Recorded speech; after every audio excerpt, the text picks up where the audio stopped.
Hey guys, welcome to the SPL Daily Recap. My name is Gormizer. We're going to be talking with some friends here. I got Mifflin and Sino, who are going to give us a recap of the sets today. So very much immediately, Mifflin, one that we thought was going to go long, and then didn't.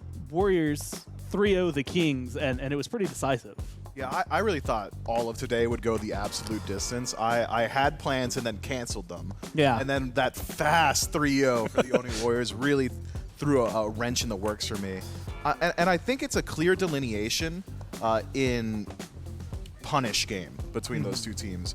When the Warriors found a kill, they got a Gold Fury, they got a tower, they got another kill, they got relics, they got anything they could. They stole buffs. And when the Kings got a kill, they got a kill and a trip back to base and 400 gold in their pocket. So even with games going one way or the other throughout the early, it's the Oni Warriors eventually, at I believe it was the 9-minute mark in every single one of those games where they just completely flipped it on its head. It was actually like, that was scary consistent. Like it was 9 minutes every time, and it was kind of freaky. Like the first time, who knows? Like, you don't see the pattern. Second time, it's like, oh, haha, what a weird coincidence. And then in Game 3, to have it happen around there again was just bizarre, at least from my perspective. Sino, your set was one that I didn't honestly know. Like, coming into this, I was like, this could be a 3-0 for the Ferrymen. Maybe it's a 3-0 for the Dragons. Maybe it's 5 games. We got 5 games. I'm kind of curious, and you can do it however you want, but, like, if you want to, like, game-by-game it, like, what was it like from your perspective? From my perspective, I think the first couple games, I think we all just played pretty bad. I think our drafts they drafted differently than we expected, for sure. And then Game 3, honestly, I was useless as well. But Game 3, the Paul passive started, and Paul just took over that set. He was dominant. That was something we were kind of talking about. In fact, I think I heard your team ribbing you, saying that you didn't even do anything in the last game as well. And, like, first off, you did. We saw it, right? But I just want to clarify. But also, like, when Paul has a game like Game 5, what is the, like, team environment like? Because, like, the only time he used beads was to chase down a kill. Yeah, I mean, Cyclone said multiple times this game. He said, play around Paul. Paul is a god this game. Just keep Paul alive. And honestly, that's our mindset, Like, I'll go in first, I'll die. Aurora will go in first. Paul just needs to live, and he'll 1v9, basically. And, it's really funny because last week, when I did the recap on Friday, we had Zap come in, and he was talking about when he teamed with Paul, that the idea was just, I'm going to die for Paul. I'm like, that's what matters. And it turns out that that's still maybe a little bit true for the Ferrymen. Keep Paul alive and keep things going. But it was a 3-0 for the Warriors over the Kings, a 3-2 for the Ferrymen. So congratulations on that victory. Thank you. Yeah. And it's a reverse sweep on top of that. So mark that on your stats calendars or something for the 3 of you that are keeping track of those. But that's going to do it for this quick recap. Thank you, Sina. Thank you, Mitt, for joining me. And we'll see you either in just a few minutes for more SPL, or if you're watching the weekly, you'll find out what happened.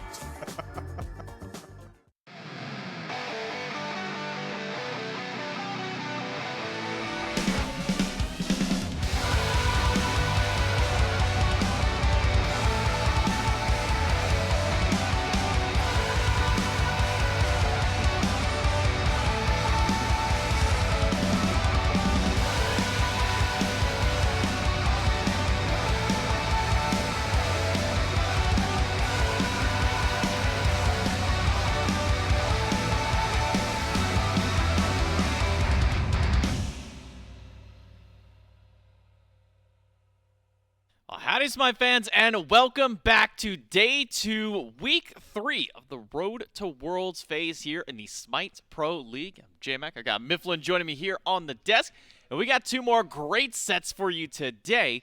So make sure you're tuning in all day today, and as well as all day tomorrow, to check out those amazing sets that we have in store for you. And we're starting off with a great one right now, as we're going to have the Atlantis Leviathans and the Camelot Kings square off for our first best of 5 today, and then make sure to stick around. We got the Highland Ravens and the Styx Ferrymen playing immediately after that.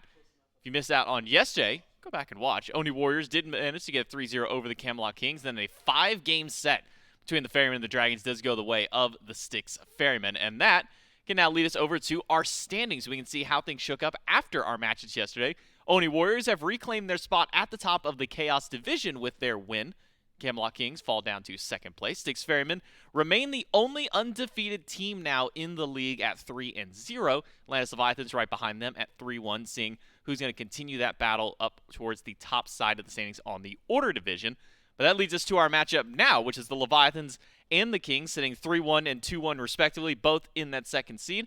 And also the first time and only time that these two teams will play during the regular season, Myth. Yeah, I'm so excited for this one. The Camelot Kings, according to Reddit right now, and I know quoting Reddit, it opens you up to a bit of criticism. I believe the exact verbiage I saw was on fraud watch. Are these guys on fraud watch right now because of what happened just previously in that Oni Warriors set? I think that speaks a little bit to maybe some Fairweather fans out there. I feel like the Camelot Kings still certainly do have a good deal of skill between all of them and certainly are massive competitors within the league. But they need to prove it here. They need to prove that they can still hang, because that really was a very dominant setup against the Warriors. Yeah, and I think that just goes down to a little bit what we were talking about, in the waiting room earlier this week. Go back and watch that over on youtube.com/SmitePro. And we'll talk a little bit about that more. But before we talk about the set and everything else, we can instead talk to Quig, who's finally here in studio this weekend and standing by for our pregame interview. That's right. I've got Quig here, and up front, I'm just going to ask about that. What's it like, I guess, being in here in the booth with the team and having that environment around? It's a lot easier to communicate with the team and kind of vibe with everybody. When everyone's grouped up and in the same house and can hang out together, it's a lot easier to kind of vibe and get to know each other. It makes getting better and practicing a lot easier. And it makes the teamwork kind of sync a little bit better. I know, we're talking about it, and I guess looking at yesterday, right? An unfortunate loss for you guys up against the Warriors. What in your mind kind of went wrong in that set? I think we just weren't prioritizing the right objectives at all. And you could always copium and say oh, it's a draft diff or whatever, but at the end of the day, the way we're playing right now, what we're prioritizing was just not correct in that set. And now we were actually just talking about it, right? Because first week you guys come in 3-0 over the Ravens. Last week came in 3-0, I believe that was Gladiators. And then this week it was Warriors into Leviathans. Not necessarily a very easy week to have to deal with. And so I guess what was the prep coming into this week, and how do you deal with a team like the Leviathans? Levies are a really hard team to deal with because they really love their pressure. They're going to, lock in their high pressure picks and jam down all your lanes and try to be at every prop buff and be at every purple buff if they can. So, when we're coming into it, we're just thinking, if we can just get through the early game, if we can just withstand their fucking early picks, maybe we can scale it out, get into a late game team fights. That's where I think we're really good. Endure is going to be the initial strategy. Well, hey, man, I'm really excited. I was just telling you that I think this is going to be a really fun set of Smite to watch, and I'm sure everybody at home thinks so as well. So good luck in your games, and thanks for your time. We'll throw it back to the desk. Weather the storm of the early game. That seems to be the answer for a lot of these high-pressure style of teams, especially when the meta right now is to pick some of those early pressure style of gods, win out your lane, and try and get that early kind of a lead out there for this team. And I think that is an adaptation that we do need to see from the Camelot Kings, because yesterday's matchup against the Oni Warriors did not look close at all. I mean, it's a 28-minute game one, a 21-minute game two, which is one of our fastest games of the year, and especially considering how much the game itself has just naturally slowed down. Seeing a 21-minute game is almost just unheard of. I mean, we've seen teams ending with the Titan pushing down at that usually that 23 to 25-minute mark, but seeing a game that quickly really does make it seem to where you do need to sit down and watch and go, okay, what do the Camelot Kings have now, especially going up against another top team? Another top team that seems to be, by Quig's word, playing the exact same way. That early game, high pressure, run down your buffs, just keep up every bit of pressure on the map style of play. So now the Camelot Kings having a little bit of experience up against that style as of yesterday, might have some new plans coming into today. Seems to me that if Quig is saying, look, it's not really a draft issue. Maybe it was, maybe it wasn't, but it really was a priority issue on objectives and where we were farming and what we were looking for. I feel like that was probably a byproduct of massive team discussion that happens overnight. So could be that we're looking at a very vastly different version of the Camelot Kings today.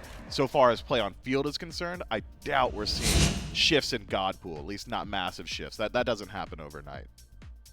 And I think one of the things, and it was something that we talked to Captain Twig about, after his win with the Gladiators. We had a post game with him, and he said his first two matches he likes to call the training wheels one. It's a Ravens team that was just getting their new player on their squad. It was a Gladiators team that has been able to find success. Now you get into the real match, especially after getting to sit down and watch their games prior, and then jump into a little bit later on and kind of see how things mesh out. But against them now, the Atlantis Leviathans, who have been a very dangerous team to go up against so far this phase, have already matched what their wins were in the previous phase and still have plenty more to go, and it doesn't seem like the Leviathans are slowing down at all. And kind of specifically talking about that direct matchup for Quig, Wrong Yu plays a very similar style of game. I mean, if you look at God pools between these kinds of players, immediately what comes to mind with these guys are the Athena, the Emojic seem to really kind of be at the top of the priority for both of them. Yeah, Wrong Yu has been impressing me with his diversity of God pool recently. The Athena, of course, as you said, one of his primary go-tos as of recent. I believe in the last 6 games has played it twice.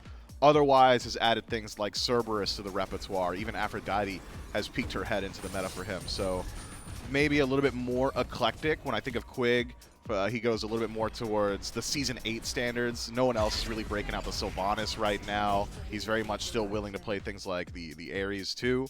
I'm not seeing as much of that from Wrong Yu. So maybe we see a little bit of contention in early Ps and Bs if they're both fishing for that Athena pick, and I think certainly something worth fishing for. We know the Jade Dragons seem to have it at the highest priority, was even willing to trade it out in exchange for a Chernobog on the other side. So could be that we see that banned out. I wouldn't be surprised if that's something that's just constantly banned this set and we don't get a chance to look at it, or it could be a high priority pick that both teams are vying for. I think priority on the picks is kind of the big factor for a lot of these teams. We look over kind of at this Leviathans team, and when we talk about the assassins that are being prioritized, it is Camazotz and Pele are kind of the two that they go towards, whether that be one for mid, the other for jungle, or flip those ones around there. So I think picks and bans is going to be a real fun thing to watch between these two teams, see how things pan out. But kind of talking about the supports and some of their stats over their career, we can kind of look at both of them. Now, 43rd seems kind of low here, you know, if you're throwing Quig. But you also got to remember, Quig hasn't had much competitive experience compared to some of our other players here. So being 43rd here on the damage mitigated isn't a bad thing, especially when you look to some of the other ones. It does include his time during the SCC, but even still, Quig isn't, you know, super, you know, he's not an old head in Smite. He's still one of the younger guns out there, so still being able to rank itself out into the top 50, even around some other players, you know, Panatom, Sino pop themselves in there, even Adapting, who has been playing the game for a long time. And then you flip over here for Wrong Yu, who's been in the scene for quite some time competitively, whether that be whenever he was playing at the time with the LATAM divisions or in his time with SCC, and now here into the SPL, breaks his way into the top 20, just behind Genetics.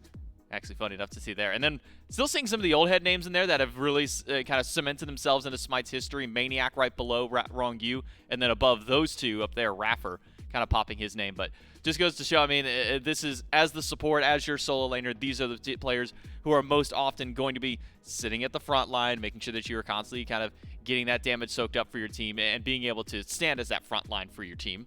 And then we can look over here for Finoke, who has exactly 6,000 wards placed. And if I'm Finoke, I'm not placing another ward. I've already hit a great milestone. I'm going to leave it there. I think you should probably... You probably should. Probably place a few wards, right? Like maybe 1 or 2.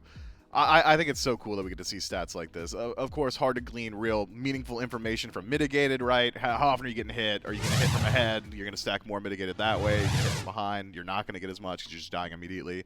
So pretty hard to say that, you know, you can overvalue one or the other in a situation like that. I think it's more so just for the super fans out there. Blues Ultra are probably eating that up. Oh, he's loving those kind of stats out there and making sure to continue providing great stats. Follow Blues Ultra. There's a nice little obligatory shout out for them just to make sure that you go follow them on all of theirs, because the stats that they pull out every single week are manually inputted by them. Crazy. They've gone out, it's like, man, they got, you know, how many totem shaman camps of the red variety have been used on a single camp?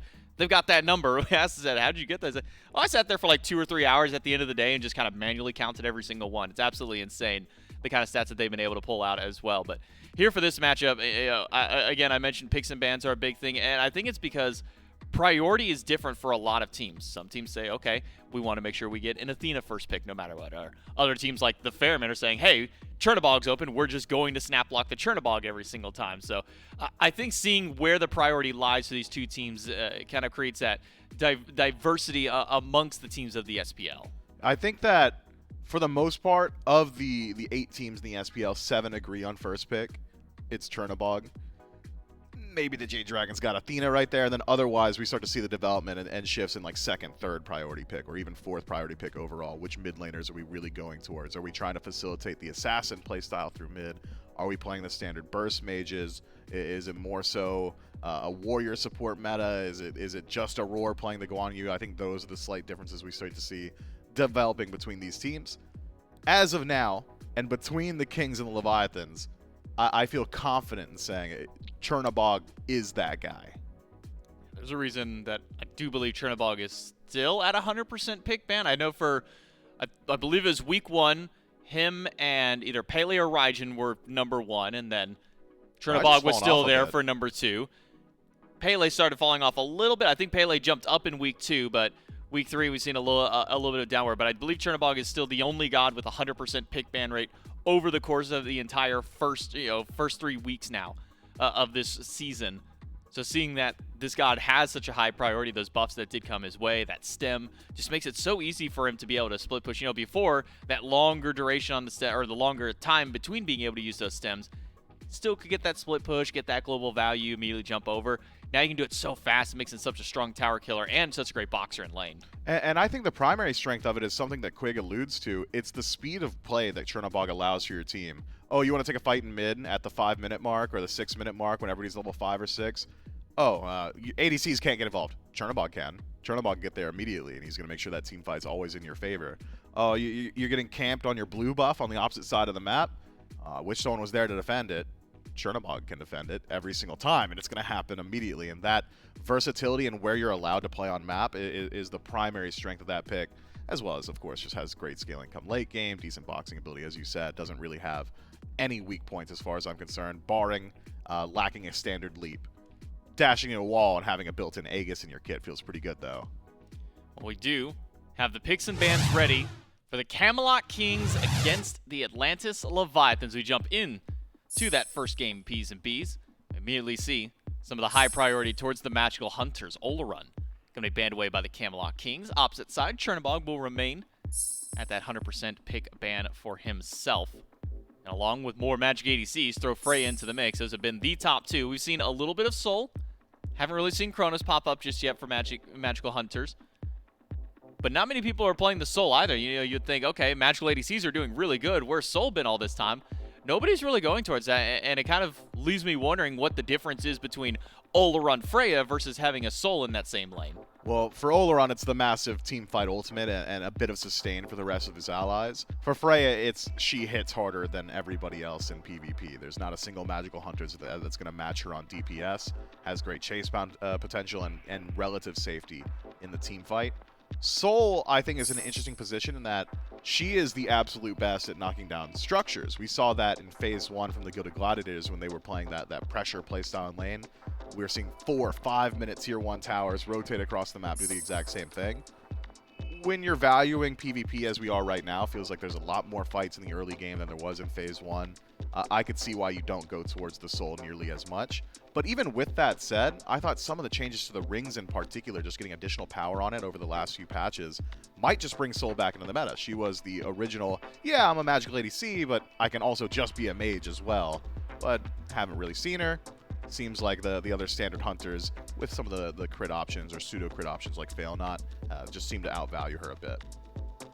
And kind of speaking on crit and things like that, we've been seeing it pop up a little bit more and more. It started with, okay, I'm just going to get a Gilded Arrow, no problem. I'll get a little, the 15-20% crit potential I could get in the late game. And then we started seeing Fail Not occasionally pop in. Excuse me. Well, I guess we're going to see the Soul. We were just talking about it. I guess we just manifested it into existence for the Camelot King. So who cares about crit? At least at the moment, we will have to see.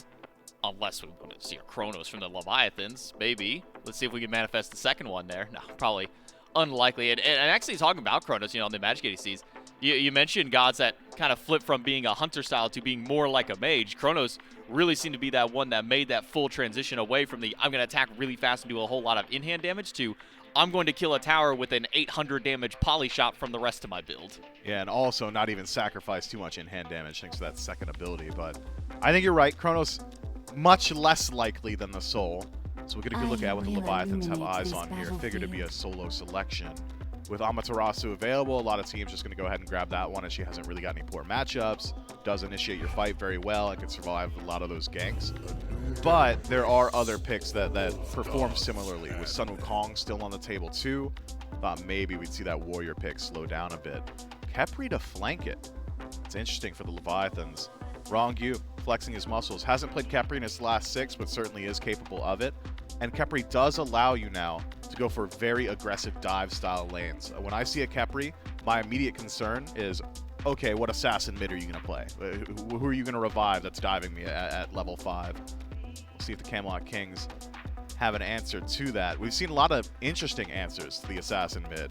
We've seen Erlong Shen as a direct answer to Pele. We've seen Kleena as well, sort of peek her head into the meta too. But with Shinto, I'm not exactly sure which one he's going to go towards. With BMT, feels like we're more likely to get something like a Discordia than we are an Assassin. Hard to say with these teams.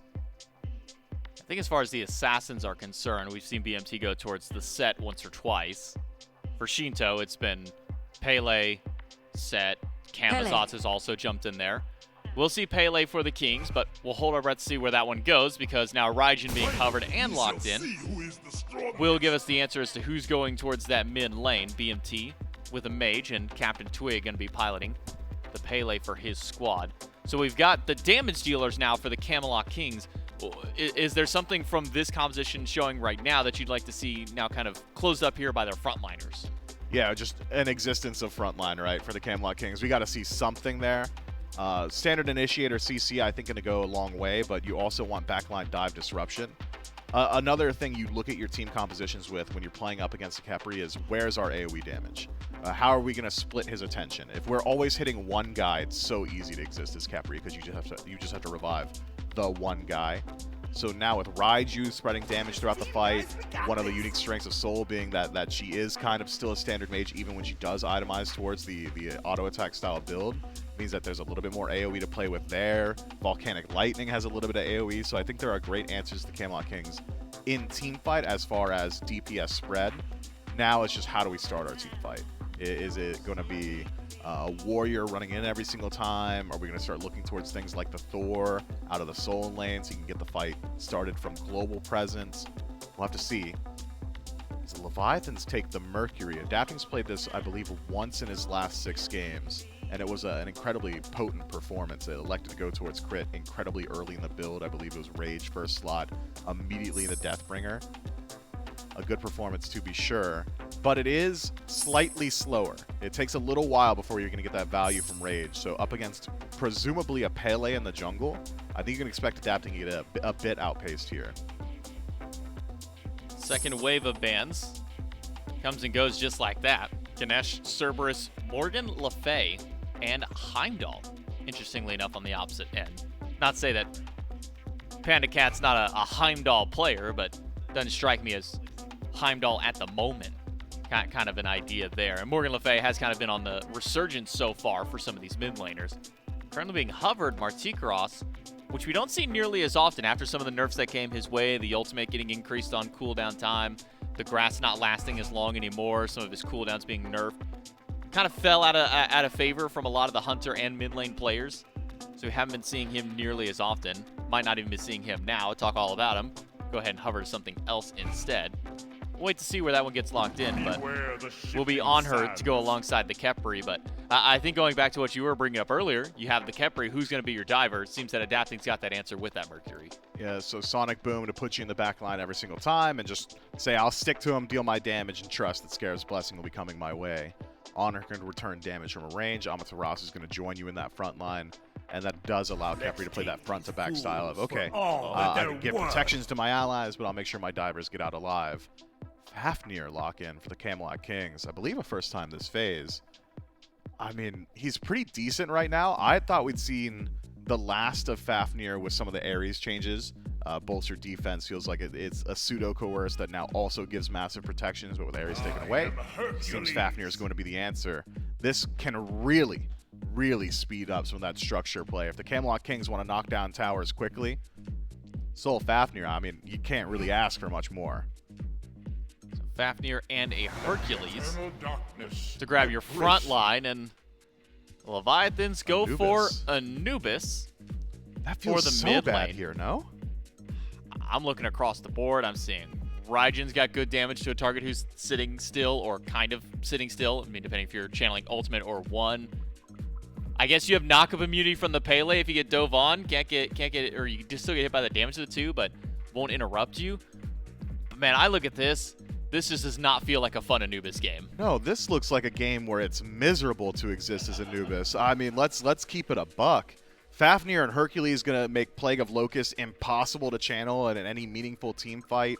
Even with the changes to Anubis now allowing him to move while he's channeling that first ability, you're still largely stagnant, so Raijin's going to connect his damage easily and frequently. And here's the thing about Raijin. His damage is pretty high and has kill potential at level 3. So Raiju, just one auto attack, dash away, and all of a sudden Anubis is struggling there. You're largely immobile up against a Pele. Great target. I'll run you down every single time. And even up against a Soul, if she's playing intelligently with Disapparate, a lot of the times we'll just see Aegis the first bit of the damage, Disapparate's got you out of the rest of it. This is going to be a tough game to be Anubis, but he will also act as a lightning rod for the aggression from the Camelot Kings. If you're all diving the Anubis because it's, why is he playing Anubis against me? He shouldn't be allowed to do this. Let's just jump on him. That makes it a little bit easier for Khepri to find his target. That makes it a little bit easier for the Mercury to operate freely. It's a really, really difficult to execute on plan. If you fall twice or thrice on this Anubis throughout the first 15 or so minutes, your game is essentially ruined. And I think there's a lot of potential for that to happen with this King's Draft. But there's got to be something that we're not seeing. I can't imagine a world where the Leviathans are just taking that 10th and saying, yeah, I don't know how it happens. I'm trying to figure out where the gears are turning for Shinto to go, yeah, Anubis looks really good here as opposed to things, I don't know, like Baba Yaga. That's a good one. Kind of been doing really good. I mean, maybe not as much Agni because we haven't been seeing him nearly as much there. I think we've seen a little bit of Hades mid, but mostly pilots over to solo. I'm not sure. I don't know where the Anubis came into the equation, but they're doing a level of math that I'm not, that apparently I'm just not on that point with. So that's a we'll 300s course. We're in the 101. Yeah, I'm in 101. They're on 401 at this point right now, like going for their master's degree, and I'm sitting here like, guys, I'm still on the associates level at this point. But for the Atlantis Leviathans and the Camelot Kings, at least one thing that Quig mentioned was their struggle in the early game. We'll see if they can find that early game stride to go up against the Atlantis Leviathans. Who comes out on top game number 1? Let's throw it over to Gore and Trelly. Thanks so much, J-Mac and Mifflin. That's right, it's Gore, it's Trelly. And if I remember correctly, it's going to be Vile giving us the window into the battleground today. And Trelly, I'm considering this like a nice like Saturday morning cereal. I'm getting an Anubis game. Whether or not it's going to be a good Anubis game, TBD. The desk didn't seem to think it was going to be great. The faces you were making when it got locked in makes me kind of feel like you also don't think it's going to be too great. No, I'm disagreeing with what Mifflin said, to be clear. I agree. The Soul, terrible matchup for Anubis. You are going to have a rough time. You're going to hit by Supernova every time. But if you guys remember the old Raijin meta, Anubis was the counter, man. If you go into Taiko Drums and you go into Laser Eyes, you know who's going to win? Anubis every single time. Taiko Drums can't compete. You're the biggest target on the map when you go into that ultimate. I'm not saying it's going to work. I'm just saying, if we're talking about 1v1 Just Kings 1v1. versus Shinto, at level 5, Shinto's going to win that. However, I see anti-heal from Variety. I see Yarkor on the Soul. I see, of course, Captain Twig, who should be getting some anti-heal as well. That is when Shinto's going to have a rough time. So, I do agree. It does look like a rough Anubis game. I'm just saying, like, if you want to say that Big Man Tings is just going to dominate that matchup, I think that Shinto is going to wait until he gets his ult online and say, every time Big Man Tings ults, I'm going to be there, and I'm going to be channeling my ult as well. I'm always excited. Man, I just love watching Anubis. I'm also going to keep my eye on objectives, because it feels like when you've got Amaterasu who talk about objective shred, when you've got a Mercury with crit, eventually you start to talk objective shred. And then when you have Anubis, you talk objective shred. Oh, yeah. And they've got all three. So I'm really looking forward to what objectives for the Leviathans look like, as well as after talking to Quig in the pregame, just kind of seeing how the Kings adapt from yesterday, right? He said he didn't think they were focusing on the right objectives, things like that. And so where are the right objectives for them is the question that they're going to answer. I'm also really curious, Trelly, and maybe this is an awkward question, because normally it's one we play when we've gotten very bored, and this is not the case. I'm just kind of curious, where do you see a First Blood happening? Because it feels like there's a lot of lanes it could happen, but because of that, that's usually when we see it like stall. Yeah, it's a safe bet to assume that the side lanes will be where some scrapping occurs. Doesn't necessarily mean the First Blood needs to happen. When I see the fact that there is an Anubis in the game, it's almost always a safe bet to assume it's going to be around Shinto, whether he's got the damage to find the kill or he's going to be involved in the kill, right? Those are also some fair bets. But if you want to look towards the solo lane relics, both Variety and FineOK both have that teleport, which means Captain Twig and Adapting have some pretty good targets in the solo lane. It really does depend on, at level 5, are you feeling like getting aggressive? I think Adapting wants to get that rage first. That's usually been his strategy on the Anubis. Get your ultimate, get rage, then look for your ganks. You can actually get the benefit of those assists, those kills for your rage stacks. Yeah. So how quickly Adapting farms to level 5 and actually gets that rage online will be telling if he wants to get involved. Whereas Captain Twig, I guess it's kind of similar with the Soul Eater. You don't have to wait for it, but you're probably waiting for it just before you send out that ultimate anyways. I'm just going to keep my eyes on mid lane, because Shinto, if you're playing this Anubis pick into Raijin, you're not doing it to sit back. You are trying to sit around corners. You want to catch big man tanks with his relics down, because one of the few mid laners that can just go for solo kills whenever he wants is Anubis. All right now. Oh, fine. Okay. Sometimes all you need is a dash, apparently, and that is exactly what FineOK has there. Looks like a good setup from Twig. And then it wasn't. And like you said, maybe not going to be seen too much. Also gives them the pressure to make sure no blue buff invades happen from the Leviathans onto the Kings. But I'm watching very carefully. Level 5 now for Tings, has the ult. Level 5 there for Shinto. So maybe mid lane's about to get a little spicier. Quick playing obnoxious, but not getting too much done in the jungle. Panda Cat on her. Twig behind you. He's coming. Chester's got you. He's about to get ganked by Chester, man. He's none the wiser. Look how far he chased him. Hey, he did steal away the camp as well because it had the Gilded Arrow proc, so denying Panda Cat from that extra gold is going to be a good look, as well as just stealing Chester. But the junglers proving this. Adapting is setting up a gank over on solo. I'm wondering if he's going to send the ult. Oh, he finally did. Does grab it. At least has the stun. Looks like a throwback onto Variety. A couple of autos is all you need under the tower, and they've got it. First blood over to Adapting, and FineOK, even though he takes the tower shot, manages to survive through that one. And Trelly, we talk about it sometimes. It's nice to see it. We haven't had it in a while, but Mercury's in-lane gank potential through the roof. Yeah, and it's not easy to find that ult on solo lane. We saw Adapting sit behind the tower for quite some time, but you have to walk up past the bastions before you're really about to send it. So Variety had a good amount of time to figure out he was getting ganked. Issue, of course, is that he didn't have tank stats. He's going Golden Blade. If he had a bit of Fisdy, maybe he survives or at least is able to trade a kill onto FineOK. But the Golden Blade is more so for farm, not so much for survivability in lane, which means first blood goes away as Adapting. Did he not have the full rage? He did not. Oh, I thought he did. So he yeah, only had tier 2. Yeah, did not end up getting his stack. So even though he didn't finish it, still felt like there was an opportunity to find a kill. Guess he just has to come back and do it again, right? At least maybe that was the mentality. Looks like Variety's going to avoid that. Adapting avoids the knockup. Twig's over here as well. Shinto's rotating, but it looks like this might be just a mid-camp play. Maybe Twig's going to be in a little bit of trouble. Knockup used on the camp. And the Rap's not going to connect from Shinto. In fact, the mid-camp's actually taken by Tings. And so, despite the aggression from the Leviathans, the Kings still come out on top of that small skirmish. And they come out on top gold-wise no matter what. 500, give or take a few, over in their favor, despite the first blood bounty going to Adapting. Yeah, I'm actually surprised that Shinto opted to go for the Pythag's first item. It seems like, as an Anubis, you're strongest on the map at level 5 if you just go into like a Bancroft or something like that, but it feels like the aura is going to help out the team a little bit more, and really hasn't been sending out those ultimates at level 5, even though, I mean, Tings dashed in. I thought that might be a nice time for him to try and find a kill. Looks like that's not something he was interested in. So far right now, as you had mentioned, keeping our eyes, at least I'm keeping my eyes towards mid. We got to see the Rap unfortunately miss, but we have not seen either of the ults.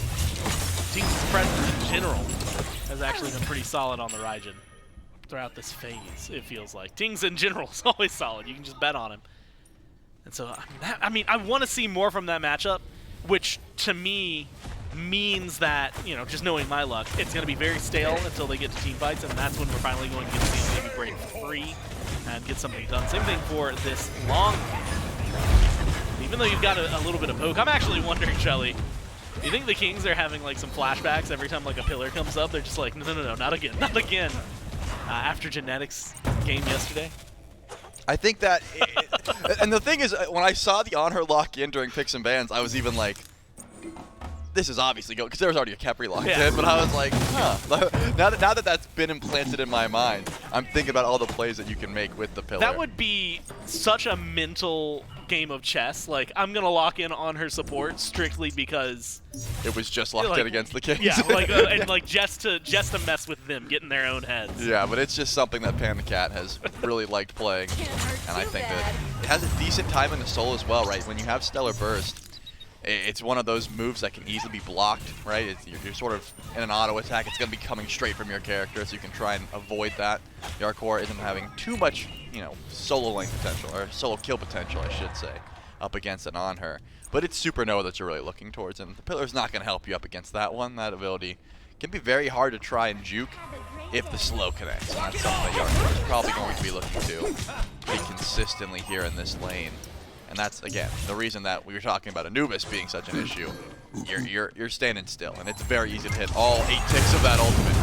Speaking of ultimate, Twig goes in, Twig gets melted, Shinto burns his HP bar, and then gets rezzed by the Beautiful. Kepri for the disengage. A great engagement from the Leviathans, and it was a counter engage from what Twig had planned. Tries to go in, they get Shinto low. And there's a moment, I mean, even with some of the lifesteal, you had mentioned the anti-heal that's already online, but only for variety. And if you have one more item for Shinto, you might survive that and then some, because he got so much damage onto Tings as well. Yep, I mean, you try to go for the reset there, but that's the difference maker, right? You see Captain Twig's build. He went for Solier, not really a DPS item. He's trying to stack up. If he had a bit more damage, maybe he's able to proc that Scarab's Blessing a bit earlier. He doesn't have to worry about the laser eyes from Shinto, and he doesn't go down. But Shinto just turns and fights, and then with the Scarab's Blessing is able to get out for free. That's really the benefit of this composition. You always say, hey, this Anubis is out of position, he's too far up, he's not going to be able to survive. Yeah. You got that Kepriel, doesn't matter how far up you are. And this kind of comp, specifically when you have something like Anubis, Anubis is very stand your ground style in this kind of matchup.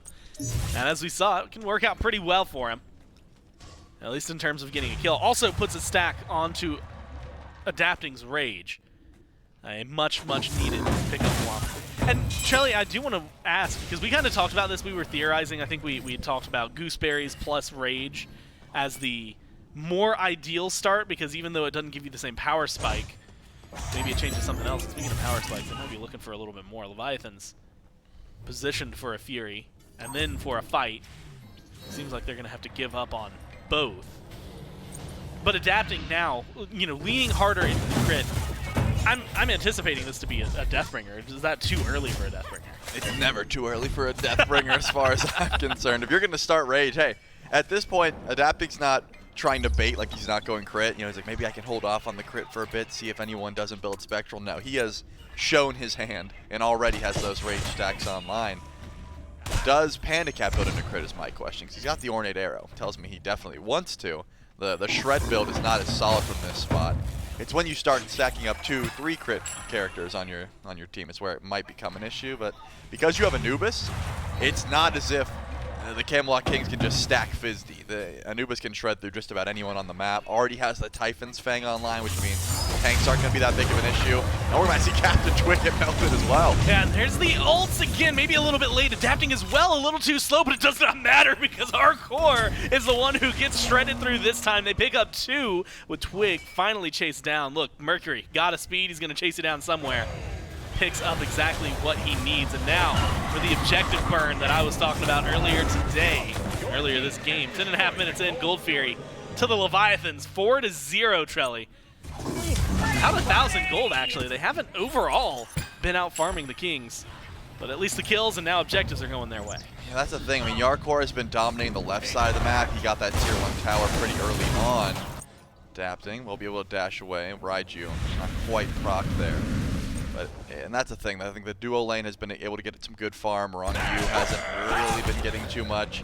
That's why the gold lead isn't so massive yet, because there is still some structures on the map that the Camelot Kings have been able to grab. However, those kills will start to matter. Of course, you're getting some key power spikes online, and Adapting is only getting stronger. Every time he's nearby for these kills, right, that Rage is going to continue to be stacked up. So far, 2 kills, only one of which wasn't with the Rage, so 3 stacks already. It's going to be going in the Leviathan's favor. But as you highlighted, the Camelot Kings aren't too worried about it. Farm-wise, maybe fight-wise, you're starting to worry a little bit. And it's just because of how well things have been going. I have to say, Shinto, it's been impressive. I mean, in a moment where, again, it feels like Twig is the one potentially, not necessarily looking for a fight, but should turn something around, Shinto just goes, yeah, okay, bet, like, let's fight. And stands where he needs to.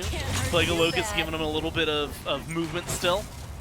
Lets him wiggle around. Beacon spawned in, and it was started up by the Leviathans. Now the control point shifts over towards the Kings. They're about 25% of the way there, and it seems like the Leviathans are going to let this one go. Variety, knock up, pushback into wrong. You melt from the Anubis comes in. You're looking for the Hercules, but you can't quite get him. Beacon goes the way of the Kings. Someone has to kill off Herc, and Panda Cat rotates in with the assist from Adapting to make sure that the lockdown is there. Now you've got 5 Leviathans. No Fury to go for. You lose the Beacon, you get a kill.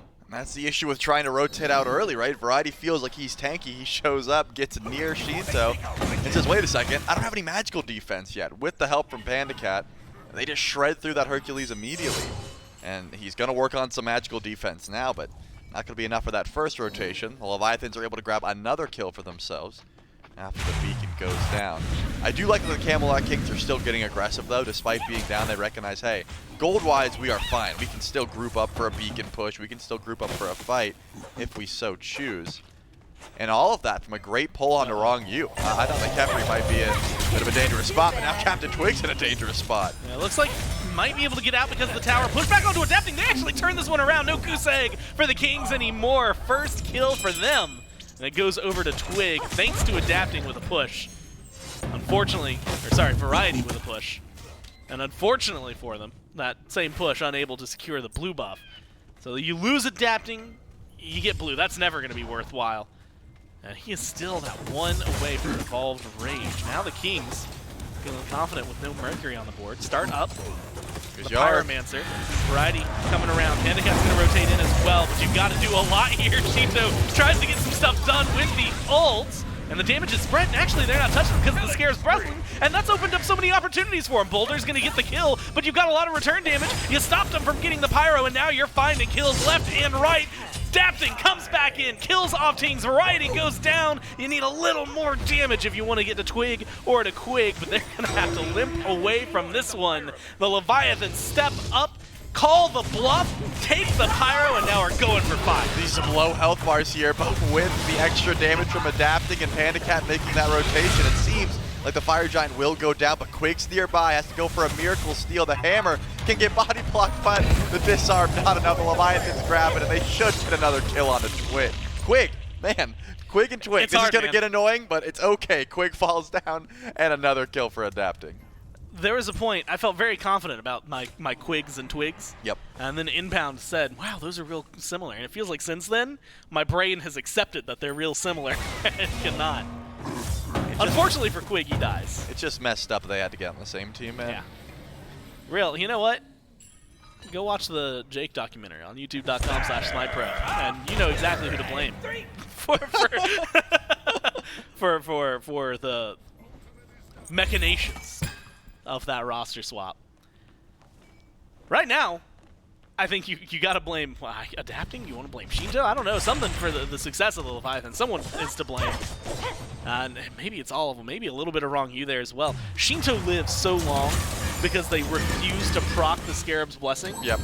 And then he just gets to do Anubis things. Like, yes, he still dies, but he got to just free cast for a little bit there because they didn't want to proc it. Well, sometimes it's better just to proc it, right? I mean, you want to be like, oh, we can kill him if we just wait, which ended up happening. Variety did just throw a boulder on his head and make sure to take him down. But he gets a full Plague of Locusts off because no one wants to kill him. They don't want to get that res off, and it's ended up working out very well here for the Leviathans. Plenty of DPS. That tier 2 tower will drop, and the Camelot Kings are just splitting. They're trying to get as much farm as they can in the mid lane. Looks like Shinto might go in for a little cheeky gank. No relics available for Tings. His Aegis just came up.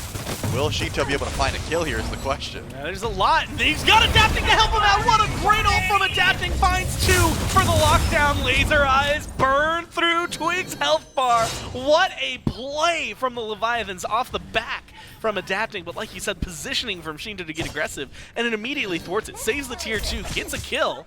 and now they're the ones finally back in control. 4 Fire Giant buffs still strong, and they're knocking down tier 1, knocking on the tier 2 here in mid. Yep, that's just confidence from Shinto. Could have backed after that Gold Fury, could have given up the tier 2 and said, hey, as long as the Adapting's charging up Sonic Boom, I can step forward here. Panda Cat unfortunately does get picked as beads gone. Didn't really need to step up to Variety there, but I guess felt confident enough to step forward. But Beacon spawns in here shortly, and the Leviathans are already nearby. Just waiting to see if they can go for it immediately off respawn, which feels like, considering the Camelot Kings are sort of scattering at the moment to find farm. This should be a pretty free beacon just to be grabbed right away. But Fire Giant buff wears off in a minute, Gore, and they still have 2 tier 2s to go. I'm wondering if they're even going to push up and have time to go for mid. Since everyone's around, I imagine they can make that call. Trelly, this game, admittedly, 12 kills on the board, but 10 of them are for the Leviathan. We were talking about the farm early on, slanted slightly in favor of the Kings, despite kills for the Levi's. That has changed pretty dramatically in the time since, and it looks like it's going to keep on changing. Dazzling Offense used against Variety. Lockdown not going to be there. Beads used by the solo laner for the King. Turns around to try and find a little bit of, let's just call it zone control, right? Defense around the tier 2. And it does exactly what they need. Fire Giant's going to be wearing off in about 30 seconds. So the Leviathan's not a lot of time to work with, and if backs are coming through, it looks like it's going to be the reset. Pyro's going to be coming back soon. A lot of opportunities on the map for him. And Relics, a couple of them still down for the Kings. Maybe not a good opportunity for these fights to be starting. Yeah, I'm surprised Leviathans actually didn't take that trade, because it felt like they had still damage to go, as well as Yarkor had revealed himself over on that. That was a 5v4. But again, because Fire Giant's falling off, it seems like they just wanted to group up, not go for any questionable plays. Just try and get themselves a nice Fire Giant off respawn. They've got a level 20 Amaterasu with Shoguns, meaning Final K is going to be buffing everyone around that. Shinto goes back, hits a full rod of Tahuti. That's going to be a huge power spike as well. Not to mention the fact that Rong Yu is about to hit level 15, which could be a nice upgrade to that starter item. I think that you have plenty of options there just to try and make your team feel a little bit safer once you get that extra aura protections. Grouping up towards the Fire Giant immediately, the Leviathans are going for the insta-pull, right? They have the ability to do so. And they have a Runic Bomb in play that Rong Yu is going to be holding on to. So yeah, just in time, the Compassion does get picked up, and that just helps out so much, because Shinto, even if the Scarab's Blessing is not going to be used on him, and I'm pretty sure 90% of the time it will be used on him, that Compassion means that Rong Yu's going to be taking even more damage for him. Makes it a lot easier just to be an Anubis in a bad Anubis game. This is highlighted coming into this. Also, I mean, like you said, you can pull this, just drop Shinto's ult, a couple autos from adapting, that Fire Giant's dead. So, depends on how much they want to commit. We can actually keep our eyes on the health bar for it. And Going more down pretty specifically, fast. maybe on the diamond from Shinto as to how far they want to commit to. It's already half health. Wrong you. Takes a little bit of poke. Panda does not miss his autos, and Quig gets taken down to half health, as is the Fire Giant. It's still waiting right there. No one's committed. Adapting, charging his ultimate. Back and forth, trying to find the line that he needs to go to find someone. Some CC, some lockdown. They're still on fire. And they've still maintained it. What is impressive is it's FinoK who's been on it, and he's been dodging all of the damage. Save for the unavoidable Meteors. Finally, gets aggressive. They can commit here. They Almost go close in. by. Has Dazzling Offense. Boulder goes in, but Boulder's too late. Leviathans get the power play, pick up the Fire Giant on 5, and Adapting comes in. They lock down one in Quig, and then another immediately in Tings. You've got the Scarab's Blessing onto FinoK. A little too late to save Adapting, but the chase on Twig is low. They want to go deep. You've got good damage from Hardcore. Great knockup from Variety, but it is not enough to stop the Leviathans. They continue their march down right. Tier 2 is their target. And it seems like they're going to pick it up a little slower than you would like. As we're trying to zone and look for even more kills, but they've got 3 for 1. They picked up the Fire Giant, now knocking on the right side Phoenix. And they can step forward here. That was a great play to try and get the Scarab's Blessing off. It might have been able to save Adapting, but unfortunately FinoK was the one who takes that. The right side bird is done. I don't think the Camelot Kings want to chase this any further. If anything, FinoK is stopping to make sure that Twig can't farm the wave in mid. They're going to back up, though. Panda Cat's got some power spikes to grab, so that's going to be the end of the push for now. This is the second time where the Leviathans get an early Fire Giant, but not everyone on the team is able to pick it up. First one, Shinto didn't grab. This time, Adapting ends up getting picked. It was a great ult, though. I thought he was able to just sort of punch Big Man Tings and get that kill, but it seemed like he really wanted to go for the grab to confirm it. Adapting does not quite have the ultimate, so Twig should be able to make it out here. Unless Adapting is going to send it down right lane, in which case you have to start charging now, and it's still not off cooldown. I thought for a moment there, Finoke was just going to do it on his own. Gets Twig to half, and so keeps him in an uncomfortable spot. Now they're going for the Fury if you're the Leviathans. Blown out of the water in terms of where the gold lead is, right? Now going to go up to, what, 12, 13,000? With the Fury, they still have a tower they could knock down to push that up even further. Leviathans have been dominating in this game. And Trelly, in some of the theories and matchups and numbers-wise, right, when you aren't talking about explicit 1v1s, it was kind of thought that the Kings had maybe, quote-unquote, the better team fight. We just haven't gotten to see it from them. I think a lot of it has been the lead, the deficit they've been fighting at has been so heavy on their head, much like the Crown, and they just have not been able to withstand the Leviathans. It's hard to walk up. I mean, every time you see Variety try and be tanky and just step forward, more often than not, he's met with some auto attacks from Panda Cat, a wrap from Shinto, any sort of CC. He's got to back up, and because of that, what, is Big Man Ting's going to walk in when the carries aren't being dealt with? He really can't. He can't just free cast. So it's up to Captain Twig and Variety, and every time we've seen them step in, they immediately just get half of it. And now the setup is there. Defense is going to be massive for the Kings. Tier 2 in mid, getting pressured out by Adapting and Finoke. You've got 3 other Leviathans on the left side jungle right between the two. Looking for the lockdown instead of a standard split. Oh, that's big. Pick up the tower, great knock up, push back. Tier 2 taking a long time from the Leviathans. 45 seconds left on the Fire Giant power play. It seems like 45 seconds is not enough to instill confidence in the Leviathans. Step into that mid-Phoenix. Centrelli, they're going to give us a little break, and it goes to show that the Kings' defense is actually really solid right now. Yeah, they were able to keep it alive. I mean, Shinto walks forward, gets pulled back. The silence from Finoke came in to try and save him, but still, Beads gets burned, which means this Anubis is going to have to watch out with the Aegis down as well. No relics for Shinto to feel a little bit safer. I'm amazed that Fire Giant didn't net anything besides, you know, the right side Phoenix, which went down a while ago. Should be respawning here by the time FG's back one more time.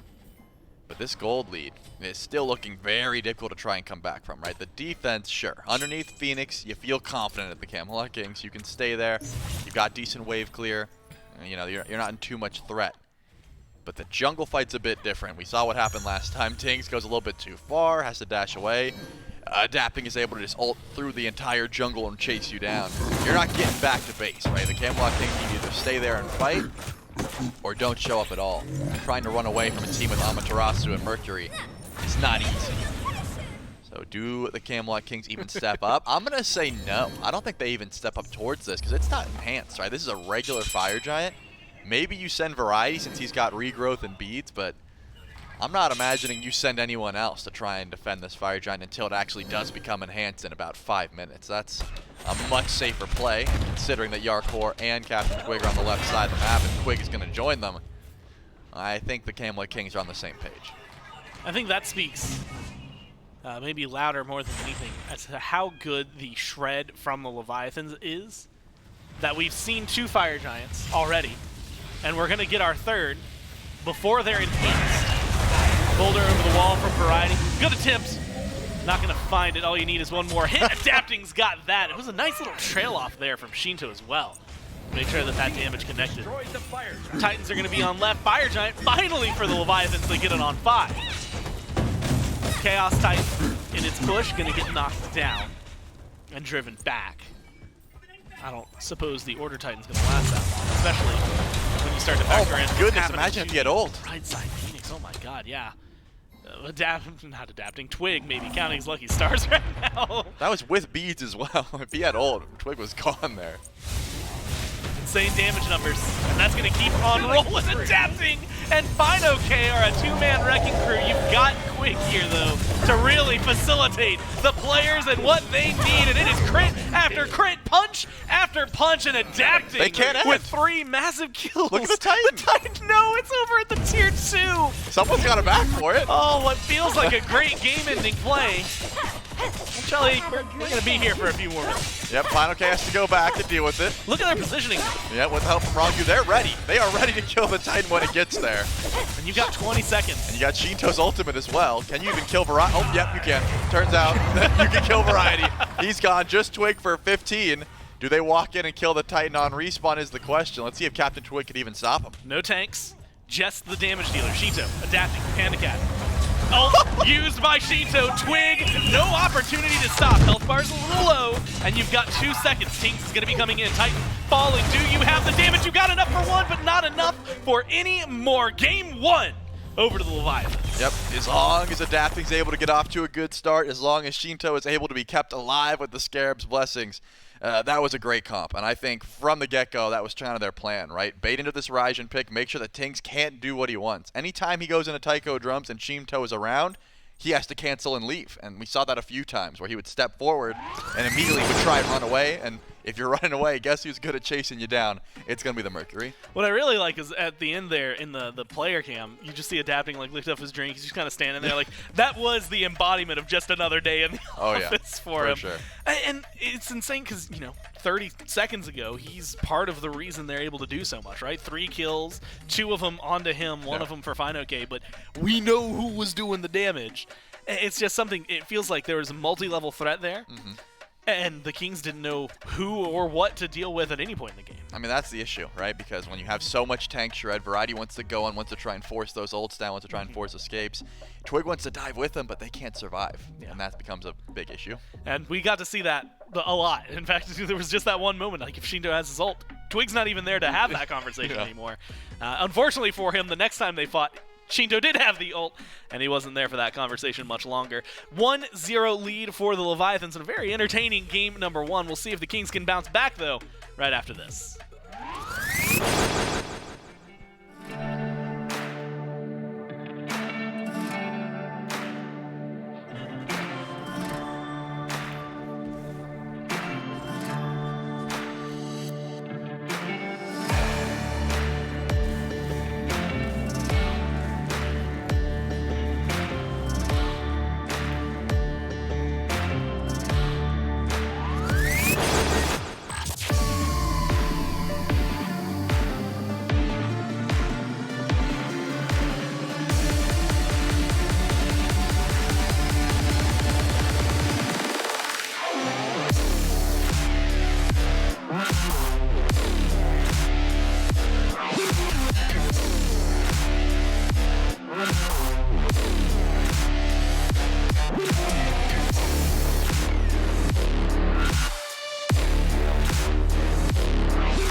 It's not that I can't be alone, but I just don't wanna be tonight. It's not over till it's over, baby. It's not that I can't be alone, but I just don't wanna be tonight. It's not over till it's over. All right. About time it got interesting around here.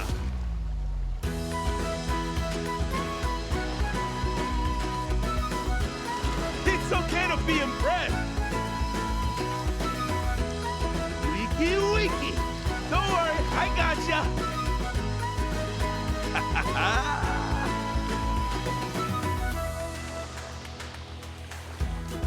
Well, you guys and we just can't get enough of our collaboration with Advanced GG, so what better way than to start up another collaboration with them? If you go over to advanced.gg, you can now pick up the new Maui Shaker and Flavor Maui's Tropical Splash. Now available on the Advanced GG store. I do believe it's a strawberry and peach combo flavor for that one, so I'm definitely going to want to get some extra of that, and you should go pick it up now. I believe the bundle is already discounted, but if you want to pick up one of them individually, then you can use code SMITE, get 10% off on your order. Thank you so much to Advanced UG for collaborating with us one more time so we can get the Maui Shaker and the flavor.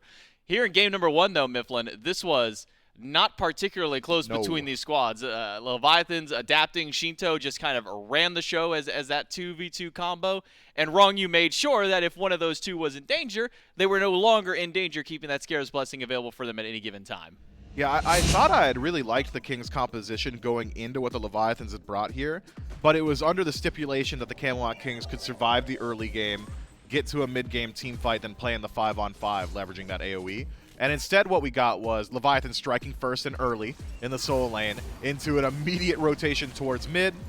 And from there, this is the fight. You got it on your screen right now. Anubis just gets a little bit too much value, and exactly what happens there happens throughout the game on repeat. Even a few times we had seen maybe some opportunities where Shinto could get shut down. He gets dropped to 10%, Scare's Blessing's there, and everybody on the Camelot King says, okay, well, stop hitting him. We don't want to reset him. We don't want to give him the revive.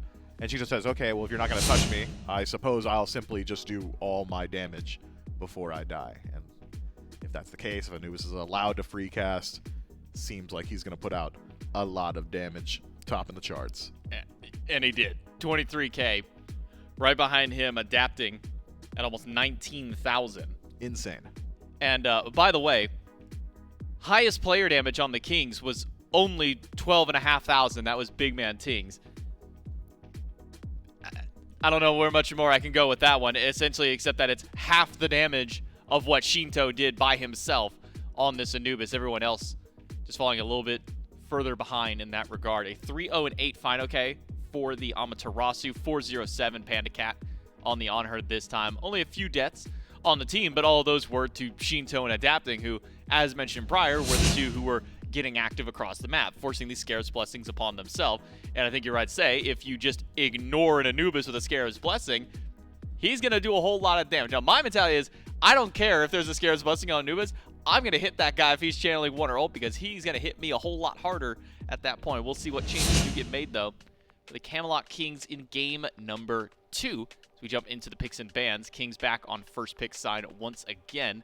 We'll see what the Leviathans draft up for themselves, because it kind of comes down almost to a problem if where the Leviathans didn't necessarily play any crazy meta picks that would need to be banned away.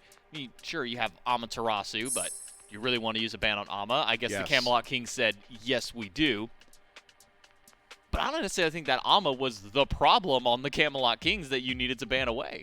Yeah, I think the problem was the Capri, right? That's the thing that facilitates the Anubis and allows that to become such a difficult game, where it allows that Mercury to just dive into your back line.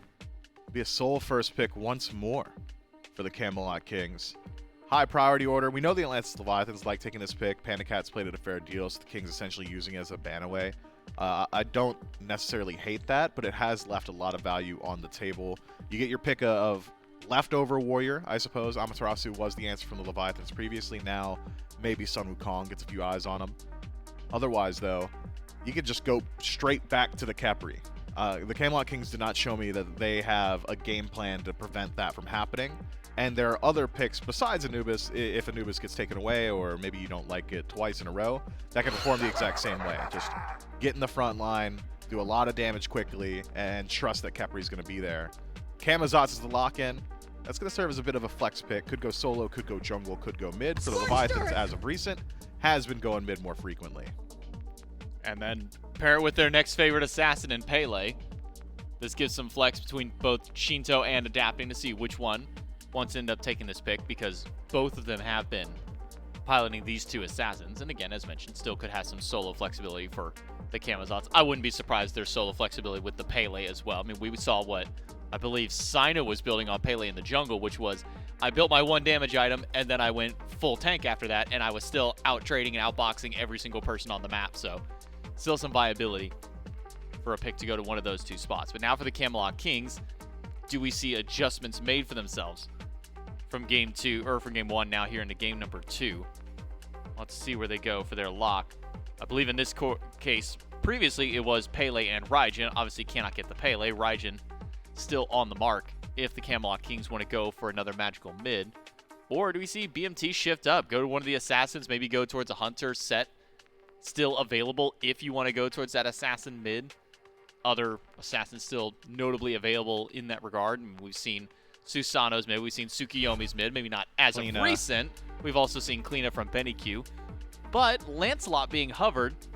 Now, last time Captain Twig played this pick, went like 14-1.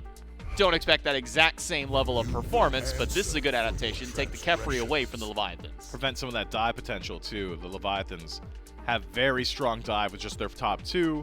Largely single target dive, barring Volcanic Lightning, and so having that Khepri, I think, will simplify some of that early game. The Camelot Kings were struggling to find their footing in the first 5 to 6 minutes. So Khepri simplifies that. Lancelot, one of the bread and butter for Captain Twig, has been one of his best performing picks as of recent, and so going back there, I think, especially considering the pace of the last 4 games now the Camelot Kings have played, get him on the right foot, get him off on something comfortable, I think perfectly fine for the Camelot Kings. Whether or not this is exactly a meta composition, I don't really particularly see any other teams going towards something exactly like this, but if the Kings can play it to their best ability, has some value to be sure. And Lance's Leviathans now, I think, probably put eyes on a Guardian selection. So many already banned away, and now the Camelot Kings taking for themselves would be very easy for them to just go ahead and start banning them out. So it will be the Ganesh for the Lance's Leviathans. Strong silence can prevent some of those mobility abilities from the Camelot Kings, but most notably, Ganesh also can prevent Khepri from doing those last-second Scarab's Blessings. That's something we saw the Kings really struggling with in Game 1 was, how do we stop the Khepri? So often it was just Wrong You sitting in the back line saying, all right, do what you got to do, carries. I'll be here, and you better believe I'm going to press the one ability I need to. Now if Wrong You can just play the aggressor, catch up to the Khepri, throw out the silence, hit him with the You Can't Speak combo, all of a sudden it's a little bit harder to get that revive off. Second wave of bans, Leviathans. Take away Baba Yaga and Morgan Le Fay. Opposite end, Camelot Kings. Remove the Hades and the Cerberus from play. And I think going to this Morgan Le Fay, we saw it banned in game number 1. But I think specifically here for the Leviathans banning this one out, it kind of goes to a little bit, I think was what Charlie and I were discussing, which is that Morgan Le Fay really good at kind of the anti-dive, especially that these assassins want to go for. One of them jumps on top of you, press 2. Now they're no longer on top of you, and you created some extra space for yourself. Seeing that banned away may be smart here by the Leviathans. And now hovering at Jingwei, a very kind of passive style lane for the Leviathans compared to maybe what we saw at least in game number 1. Jingwei will be pushed away from. Still just hovering what Panda Cat wants to lock in. Never going to question what Panda Cat wants to go towards. I mean, when nobody else was playing Don Zaburo, he was running queues and running matchups with that kind of a pick, but we'll go towards the Hachiman. Haven't seen Hachi in some time. He's only had a single time that he's been played so far. It's gotten a win in this phase. Why the Hachiman for a team like this?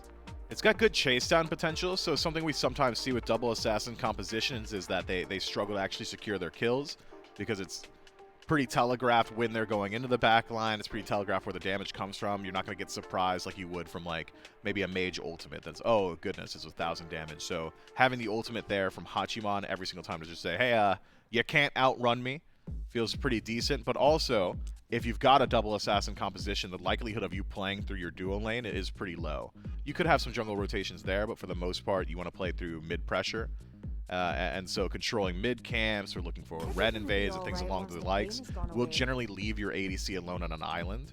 Having an ADC on an island that's safe feels pretty good. And Hachiman amongst the safest hunters in Smite. Fear me now. Well, speaking of hunters, talked about him a little bit in the picks and bans for game number 1, and how he's kind of maybe fallen out of the spotlight a bit as far as physical hunters are concerned. Martikaros now locked in for the Camelot Kings, along with an Ardio, which we haven't seen very much recently. Has gotten some small buffs ever since her fallout out of the meta, giving her a little bit of extra damage. Some of her clearing abilities allowing her to get a bit more poke up against enemies. Right. But how do you feel about this, this bottom 2 now for the Camelot Kings? You have your high burst damage in Soul with Lancelot. You've got your safety with Khepri. How does or I should say, what does the Ardio and the Marty now add to this Camelot Kings draft? Martikaros always gives you the option of killing first guy you make contact with. It's similar to AMC in that regard, in that, hey, I got into my ultimate, their tanky targets are no longer tanky, let's kill them as quick as possible. So it is now a viable option for the Camelot Kings to try and knock down Ganesh, which I think is going to be pretty valuable for them, considering it's not an all-in dive composition, but it's not an all-king protection composition either from the Kings. So diversifying your win condition of the team fight can be very valuable there. Ardio as well can maybe remove some of that safety and dive potential from the Leviathans, stick to the Camazots. All of a sudden he's having a little bit of a harder time just sticking to the back line or jump onto that Raijin. Thunder Crash has such a long channel that you can even cancel it out with the cripple, so certainly some potential there. I am now concerned though with the Camelot Kings' ability to execute the OG Khepri plan of we're just gonna go in. Feels like there's a few targets now that they're gonna have difficult interactions. Soul with her Disapparate is safe on her own. Martikaros might self-banish a few times, so it's gonna make it a little bit more difficult to target select who you want to use Scarab's Blessing on. I can imagine a world where for the most part we're gonna see it on Captain Twig. I feel like a lot of this game is going to ride on Captain Twig. If the Camelot Kings want to win, this Lancelot needs to find value. But looking at what the Atlantis Leviathans have got for themselves, I feel like their win conditions are much easier to come by. Now I'm looking at the Leviathan's draft. I see the Ganesh. There's your tanky front line. Not seeing immediately who the second one is for the Leviathans. Not your traditional soul lane, I guess you can say, though. At least for the Camazots, has gone into the soul lane many times in the past. I look back to big plays. I believe Yarkor had one of probably the craziest plays on a Camazot solo at one point in his time with this team. But I also am going to pitch the question to you here, Mifflin, because we've seen it one time so far. Do you think there is a world that this Raijin potentially could go to the solo lane? Oh, man.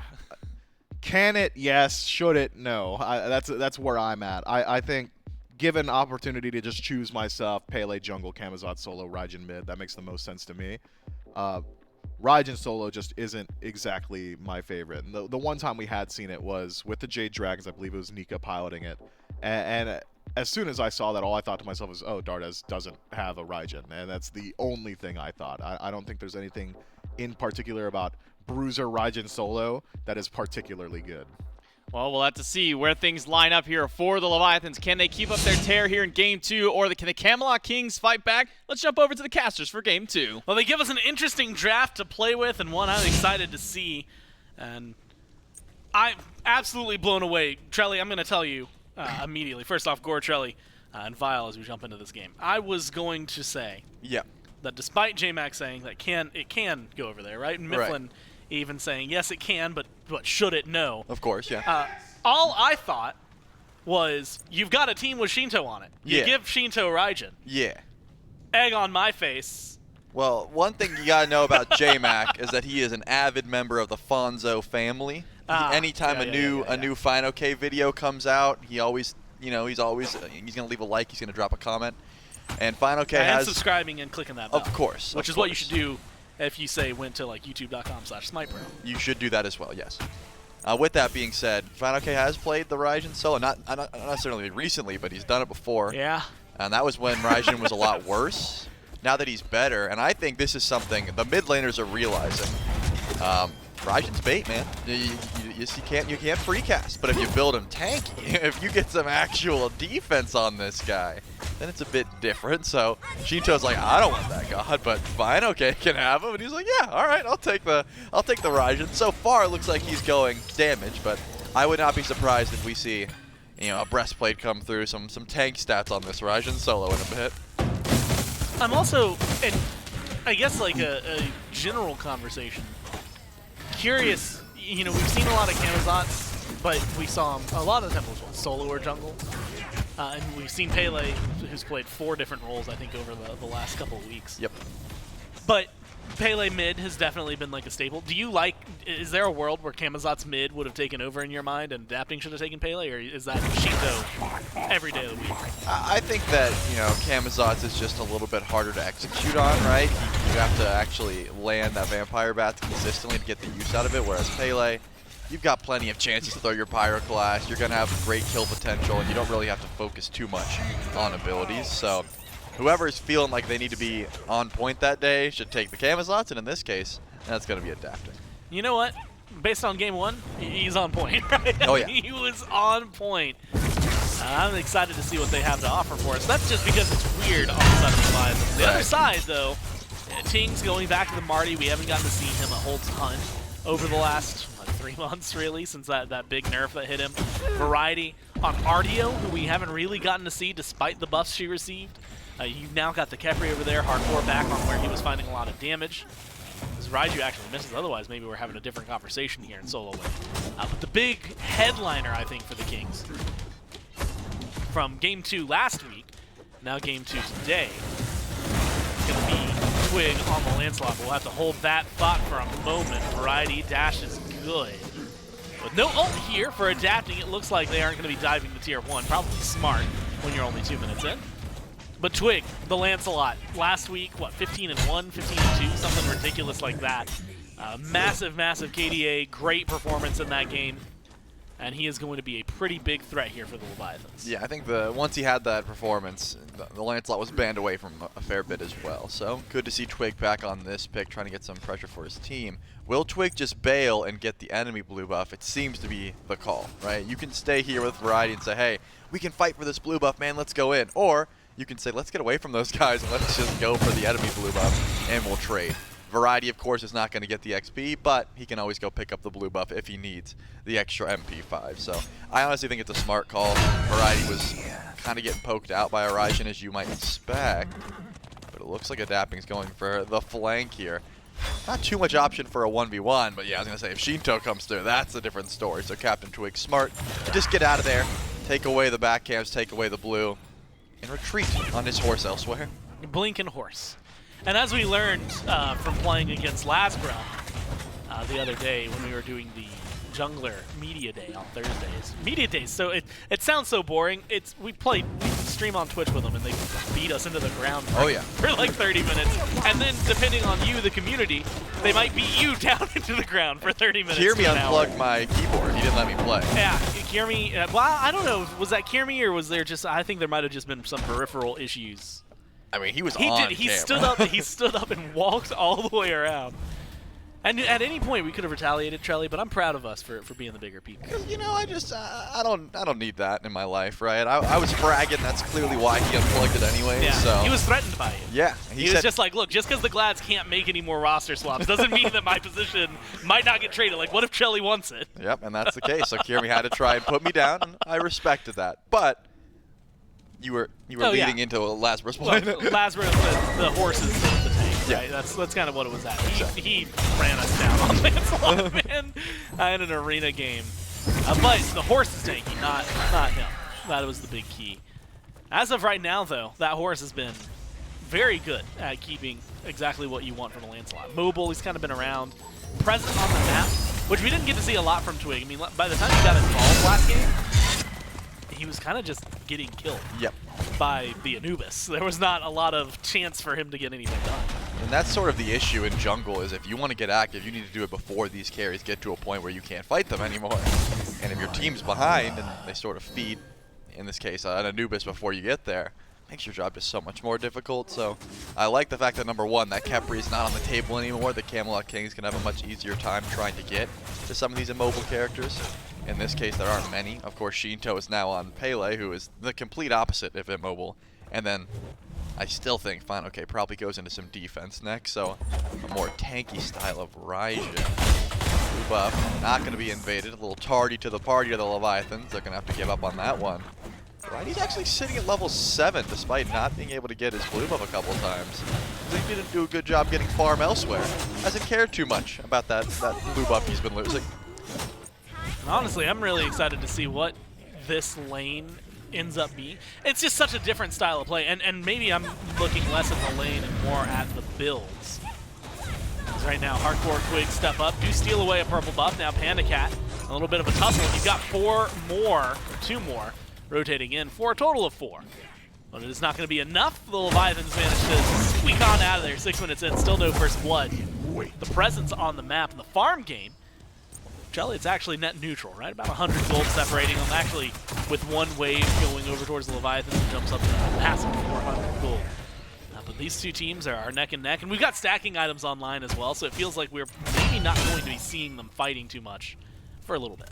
Does seem to be the case, right? I mean, Panda Cat at the first sight of danger, because 2 people were rotating over, just mounted archery's out, decides not to use any relics, just wants to get out of there. And I think that's definitely a good look. With Khepri and Soul, the Camelot King should be getting some pressure here. It's not like Ganesh is going to bring that much to the table, more so just use for peel. That's why we see the level lead for now. But it's definitely annoying dropping ultimates just to try and confirm the broad buff, but not going to be enough. Quig is able to pick that one up. Still though, you're sitting back, especially into something like the Soul. You got gooseberries online if you're hardcore. You're clearing that wave very effectively when your heat is stacked up. And Panda Cat's like, I'm just trying to stack Devos, man. Like, I'm not looking to fight anytime soon. Well, it looks like Shinto ult in mid. A counter to Ting's ult. And gets a lot of damage out there. What I've loved about watching this Pele in mid is when they use those bastions to just spread the AoE. It's not about getting the hit, it's just about getting the damage. Oh. And at least apply some of it. Leviathans. Yeah, stepping up to the Fury. Not a king in sight. So the gold is going to skew over the Sea Serpents here? I see a king. Thanks, man. Charlie was looking in a mirror. No, actually. I was looking at Gore. looking eye to eye right at him. Wanted to make sure he knew that. Thanks, man. I needed that today, you know? That's going to get us through this. That's going to get us through the next 4 games because I don't know. I've had a feeling about this set. I think it was something, we were talking about it yesterday. Mifflin kept mentioning it, how he anticipated yesterday going all 10 games. We only got the 8, right, after the Warriors find their 3-0. So it's the question of what the Kings can offer for us here. So far, that Gold Fury is the only thing separating them pretty massively. Still no first blood on the board either. And if the Leviathans get it, it could be the difference of a 2K early lead for a relatively even game. Dharmic Pillars dropped around the purple buff, secured by the Leviathans. 3-on-3. Trelly, that's all it's going to be. The Dharmic Pillars are enough to help secure. Leviathans aren't even worried about stepping up to pick it up. They just want to make sure they get it. Yep, purple buff, unfortunately for Panda Cat, has been under a lot of pressure, but this time around, we'll be able to grab it. So that won't be any issue. And when the Fury's down, it's like they're going to step forward too much. I want to see Final K just dash in. Yeah, go for the ultimate. Not going to be great, of course, because Ardio has a fair bit of sustain, so if you get within melee range, he's going to get a heal and will be able to survive. But I think Raijin should be getting the better end of this lane for a fair bit as long as Captain Twig is not getting involved. You know, like Final K does have the beads, he's got ultimate, there's a lot of survivability tools that he's got just in hit. Raijin didn't teleport back in though, looks like he was trying to get aggressive with that new health bar he had. And already it's back to about the same area it just was. About that halfway mark. That'd be annoying, but here comes adapting this time. It's not Captain Twig. But no gank, just splitting a wave, just trying to get some extra XP. No chance they're having variety here. Yeah, he looks over at Final King. You've got enough. Give me some of this. I want in on it. I mean, he's level up. Or at least half level up. Variety goes in though, and adapting hadn't left. The pull, the taunt from Final King is great in terms of damage. Bat out of hell is there, but not enough to dive this tower. Variety narrowly avoids getting first blooded. Still no kills on the board. Liardia, though, forced back to base the old-fashioned way, is going to have to walk back to lane the long way as well. Yeah, I'm amazed that Variety even used that surge aggressively. He dashed forward and was like, oh, you're still here? Yeah, he didn't even go that far, man. Adapting was still just lurking in the jungle. He didn't even pretend. Yeah, he was not gone for long. That will be the end of Variety's tower, though. Tier 1 falls down. That's going to be the first significant gold lead Leviathans have been able to grab so far, besides, of course, the Fury they snuck uncontested from the Camelot Kings. That's going to be a start. Wondering if they're going to make a beacon play. Remember, FinoK is not going to get teleported this game. I can't imagine he grabs it at level 12. You just miss so much value if you don't get it early. So Variety can make his presence known pretty much immediately. Anytime a ward is even placed, if he upgrades it, he'll be there. Whereas FinoK has to book it on foot. He is fast, but not that fast, right? He's not going to be able to get to the beacon unless he gets there before it spawns in, which with Taiko drums coming off cooldown, might be a good place to be at 12. Purple buff invade. It has been clockwork for the Kings, but the fight is maybe not going to go their way because the Leviathans have come to respond, drop a few ultimates, but you get one in kind. Hardcore, Supernova creates just enough to make sure that nobody's going to chase him down, and that means, Trelly, I was getting a little worried, because I'd planned a small game, if you want to call it that, for you. Which, depending on what happens in mid, might get ruined. Tier 1 tower goes down, Adapting's low, Tings is low, bad out of hell, but it's met by Tings in the sky. The damage is there, you gotta have the chase down. And there it is, first blood over to the Leviathans. FinoK with a rotation, picks it up, but does inevitably ruin the game, which was gonna be his first blood. Yeah, Tings is gonna get first blooded. Yeah, that's what I was gonna say. I was waiting for you to ask. And now Variety might be in some trouble too, if you were wondering. That's something that I'm also predicting. Variety's got some survivability though. The heal comes through. Not enough anti-heal, and now it's actually Twig who's going in. And he's got the aggression, but does he have enough damage lockdown into a Raijin and a Pele? And is this pathing gonna end up hurting him a little bit? You need some more. The shield, good. And FinoK just off the mark with a few of those shots. So no more kills, just the one. But it does answer the question, which was going to be beacon first or kill. And had we gone on a little longer, I would have asked the same thing about a Pyromancer. Luckily, the Leviathans end that one. And now, Trelly, I mean, we talked about a significant gold lead, 2,500, and continuing to push their way forward. Plus a beacon just now. You've got to see something maybe a little bit more from the Kings, maybe around this Oni Fury to make sure that things don't spiral out of control just in the map play, let alone in the fights. Yeah, I mean, that was a rotation from Variety, though. He tried to get aggressive, he pushes down the tier 1 tower, and then, unfortunately, because Big Man Tings is there and needs help doing a little bit of that damage, he's a little bit too far, right? Even if you go into that ultimate, he was in danger, he ends up falling down. I honestly thought Variety was in no sort of danger, but it's getting a little bit closer with all the CDR. It's going to take a bit. One more Percussive Storm could be enough. Variety doesn't have the stun, though, and FinoK does get the solo kill. The first ult, I didn't even change my pace of voice. I was like, this is not going to result in a kill. But then you see Breastplate, you see Blue Buff, and you see Pythags, and you're like, wait, FinoK has infinite cooldowns to chase Variety down. And chase down is the appropriate term, right? Because it wasn't just, oh, he poked him out and Variety kept coming back in. No, he was thunder crashing in on that guy. On cooldown. Whenever he had it, it was in use. Maybe the longest solo kill that we've gotten to see. But a solo kill nonetheless for FinoK. Now Adapting, finds Twig in the jungle. You've got Shinto coming in. Volcanic Lightning could go massive here. The damage is going to be there. Targeting pillars. Locks down Twig, but the shield and the ult is enough to get him out of there. Got a lot of return damage from the Leviathans. Low health bars for Shinto and Adapting. FinoK, we just saw what happens if you give him a solid 40 seconds. So you've got to be careful around here and around the fights. And it seems like the Kings are going to recognize it and play back. Yeah, I mean, his ultimate is already back up. That's how long ago it was used. So FinoK certainly ready to fight at any given moment. Some good aggression from Variety, though. Or in this case, sorry, Captain Twig goes in. Ends up getting so much damage done to him, has to Grand Joust out because of the actual DPS that was coming not only from Adapting, but of course Shinto. And then these assassins have been so mobile, right? Adapting just gets in the bat of the hell. He's able to zoom away. Shinto is just quite fast on this Pele. Now the Camelot Kings get to get aggressive. They're going for the Pyromancer, but the Leviathans are here. Yeah, ward coverage from the Leviathans. Spots this one out. Even if it's not directly on the Pyro, they've got enough around it to see who's there. Quig kind of dancing with the Pyro. It's been floating about half health. Now it's getting a little bit lower. Leviathan's just going to walk up and scoop that one out and away from him. Now it's, can you get out of there? Wrong you.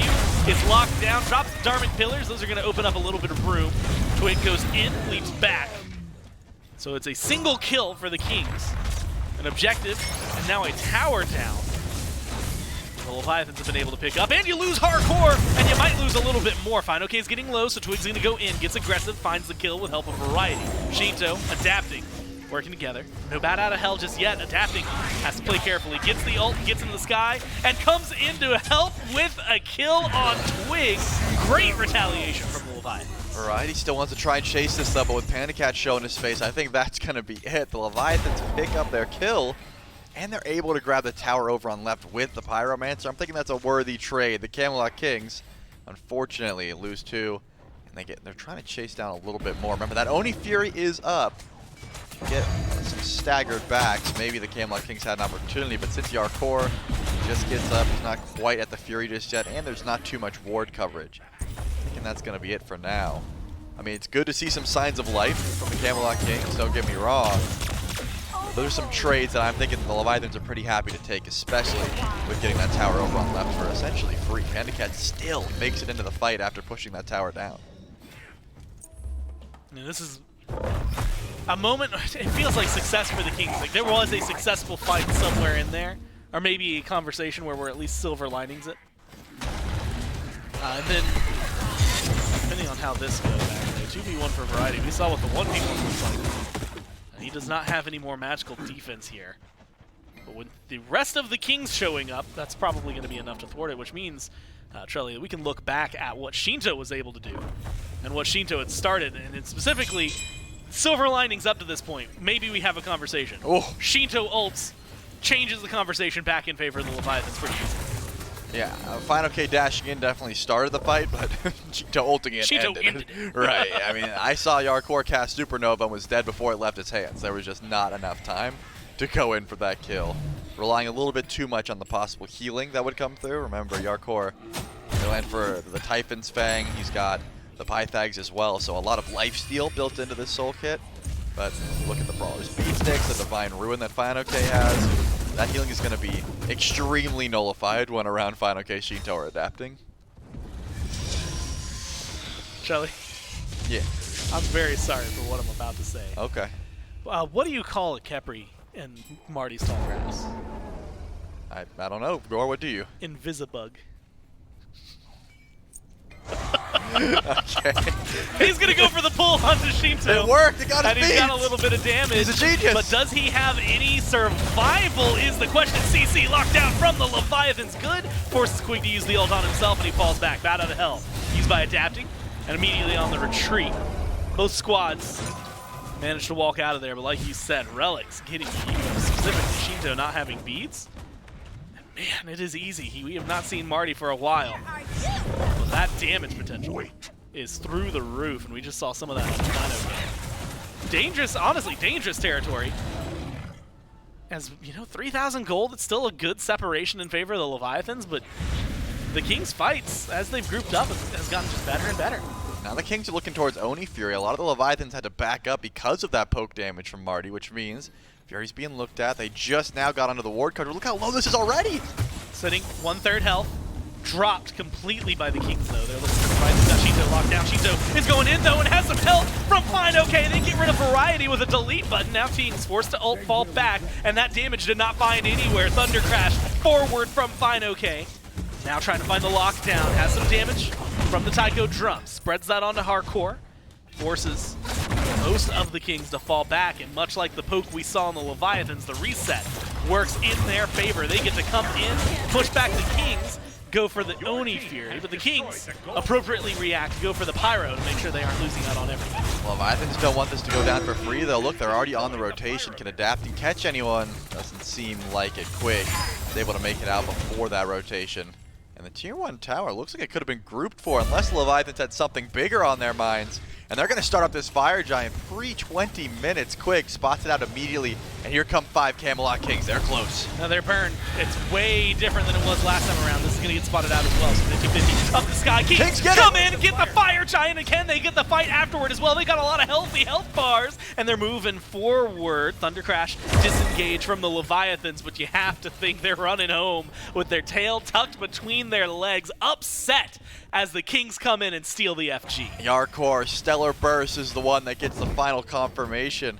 And I love that play by Quick. He doesn't just retreat. He recognizes his team's kind of weak. Maybe I need to stick around just in case something happens near this FG. Calls the bluff. Leviathans say, hey, we're going in. We're just going to vote for the 50-50. They didn't have any immediate bursts, though. They didn't have a runic bomb that they wanted to go for. Or if they did not end up getting the actual confirmation because it was Yarkor that steals it away. And now the Camelot Kings get their chance to try and catch back up. A lot of towers to try and grab here if you're the Kings with that Fire Giant buff. Put that gold lead. I mean, by the end of this, could be in their favor if they get everything. I imagine the Leviathans aren't too afraid, though. I think they're just going to cower underneath Phoenix and give these tier 2s up. If anything, they may try to set up an ambush themselves. It is fine, okay, and Shinto hiding over on the right side of the map. But it's only Captain Twig and Variety to try and defend for now. And Variety, at this point, has some magical defense. So if Fine OK is going to continue the control that he's had, he's going to need like 80 seconds now, not just the full 40. I'm really watching with caution, I guess, what the Leviathans and Kings are doing in retaliation to each other. A little bit of presence on right and mid for the Leviathans. Now left tier 2 knocked down thanks to Hardcore and Tings. So the Kings able to get some of the gold. And Charlie, this is what I was saying, with 3,000 gold, it's not as big of a difference maker. And even though there wasn't a massive fight just after, getting that Fire Giant, enabling 2 big tower pushers to then push towers, the Kings have almost, still a little ways to go, but almost brought this game back into even territory. A couple more towers, maybe one more tier 2 if they can get the tier 1 on right. And we're going to be talking about a net neutral game. Yeah, and that's the thing. Leviathans probably did want to end up defending that tier 2, but their original call was, hey, let's send Shinto, let's send Fine OK, and just trade tier 2s. But Variety said, I'll be here all day. I'm just going to sit here. You guys can't kill me because Captain Twig is waiting in the jungle in case you go forward. But you're also not going to get anything done, which means the Camelot Kings get tier 2 over on left for absolute free. Now they're able to try and grab themselves a tier 1 and continue pushing right. Panda Cat's still in duo. Fine OK's there. Yeah, this tier 2 should be going down very quickly unless the Leviathans can show face soon. Variety's already tanking it up, though. Remember, they've got a soul. It looks like twice now where they've been maybe willing to trade out towers and instead go for the back. They do save the tier 2 for now. It's a couple autos away. Minion wave cleared out by the Leviathans. But you got Tings and Hardcore, a Soul, and a Marty. All you need is a few stray autos, and that's going to end up going their way. 5-on-5 stacked on right. Wrong U goes forward for silence. Tower still standing. Couple autos from Tings. Gonna knock that one down, Shinto. On the side. Looked like he wanted a little more. Maybe that's just the Leviathans as a whole. But they're unable to find it. And after that separation, Shelly, we are 700 gold split between these teams. Beacons up, Fury respawning. The Kings with 30 seconds on the FG still. Yep, and that 30 seconds is going to be the end of the Camelot Kings Fire Giant push for now. Leviathans, they really did want to keep those tier 2s alive, but they weren't extremely confident fighting into an FG, which I think is probably the smartest call you can make, right? Sure, from an even standpoint, it gets a little bit worse for you than it was 5-6 minutes ago, but it's better than fighting into the actual Fire Giant buff, which is enhancing everyone on the Camelot Kings. This next FG will be up probably around 25 minutes or so. That's when the full pull will start. But we're still early on in this game. I mean, both of the ADCs haven't upgraded their starter items yet. They're working towards it. Panda Cat couldn't do it even if he had the gold in our core. He's just trying to farm up, just hit that level 20 mark. And that's usually when FG starts to look a lot more doable, right? When your ADCs have the upgraded starter, they hit level 20. They have enough DPS to sort of back up that pull. And if we're talking about just pure burst for an objective, because we have to bring it into the topic here. I mean, Leviathans go for an FG, it gets stolen away.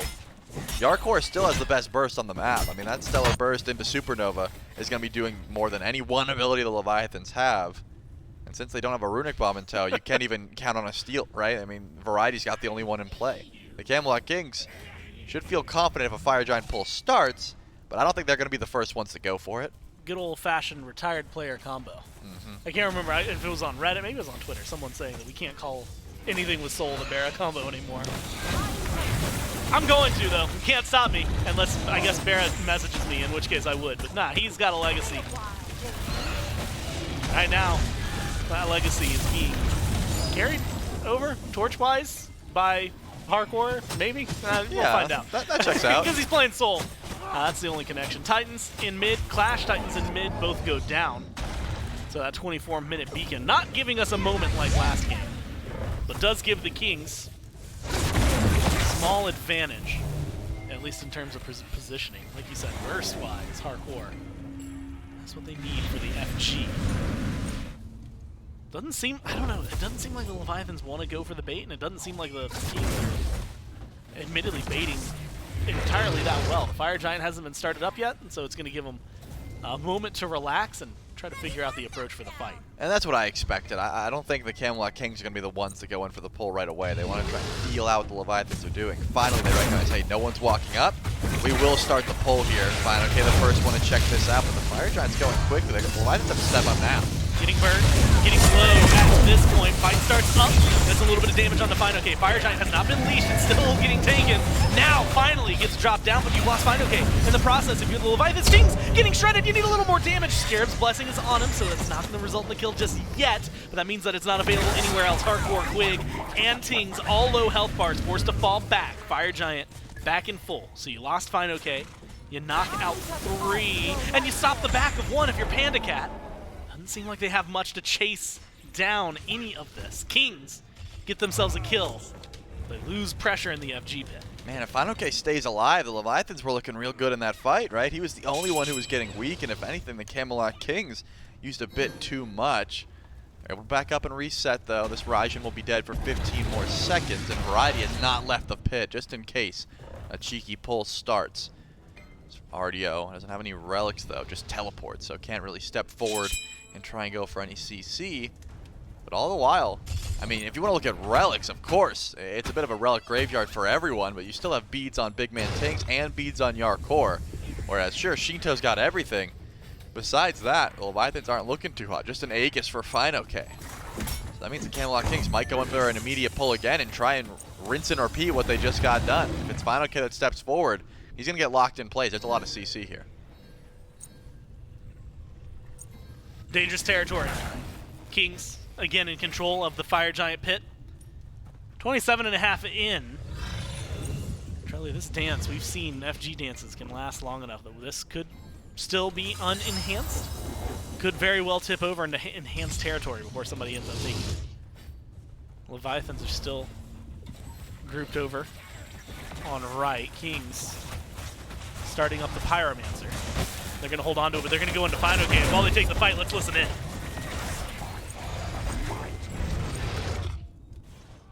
Your team has destroyed the Pyromancer. Sometimes it's that simple. Yep. You jump in. I expected maybe more of a chase down, personally. Didn't Instead- seem like the Leviathans were too stressed about just the Pyromancer, right? If it's a Fire Giant, maybe we see more of a commit. But they're like, oh, it's just Pyro. They used Twig's ult. We used Taiko drums. Let's back up. And they have done that. But now the Leviathans actually have aggressive positioning. That could be a bit of a difference maker here. Adapting steps forward.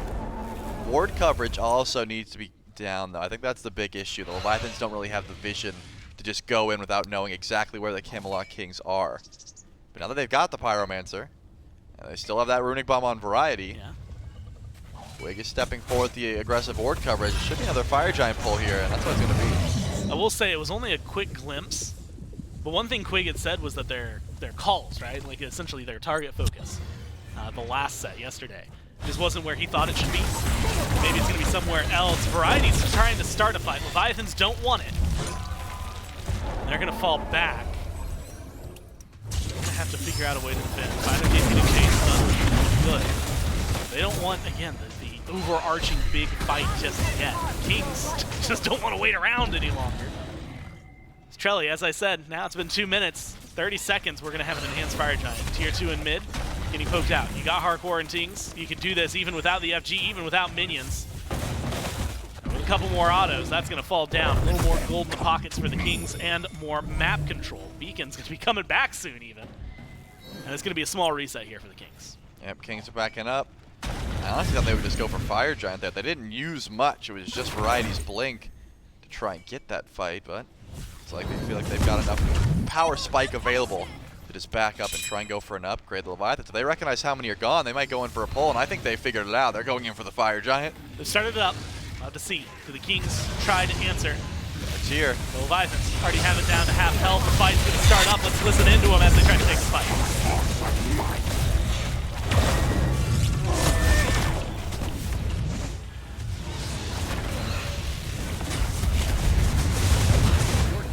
Destroyed the fire shot.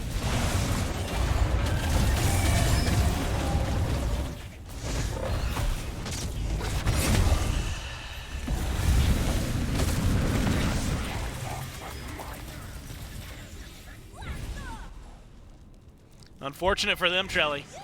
They take the fight. They think they have the burn. And you could see, and honestly maybe even hear a little bit in there, unsure, sticking to fire. There's at one point where I heard it, you're good, but they had to drop fire. Panda Cat's now getting low. Panda killed off Quig. Finds the last hit for that one. The Kings, Fire Giant on 4, knocked down the right side Phoenix, and now 31 minutes in. They're looking like they are in control of game 2. Yeah, once again, the Fire Giant burst is just not in the Leviathan's favor, right? They start it, back up, and Kings say, hey, make sure that health bar does not reset. We can pick it up. If we do, we've got the burst that's going to confirm it anyways. They get it, and actually, the Kings have not left. They're still around here. Walked over a ward, so the Leviathans recognize, hey, if we want to defend this Phoenix, we got to get back now. But Adapting and Shinto are behind already. Adapting and trying to find some pressure. Shinto might have a huge ult here. If it goes in, it's on the tanks. The damage is there, but you've got Quig. And Quig, once again, foiling your plans. Dash forward, forces teams into the ult. And they slow things down, but the kills are still rolling in. Leviathans, they've got 2. They lose Adapting in the process, but Quig is just one more hit away. Can't close the gap. Twig joins the fight. Shinto has help from you lower. And now you're just seeing it turned around 2 for 2. You get Panda Cat respawning in a good spot, maybe for a fight. Twig CC'd by Fine OK. Man, Twig!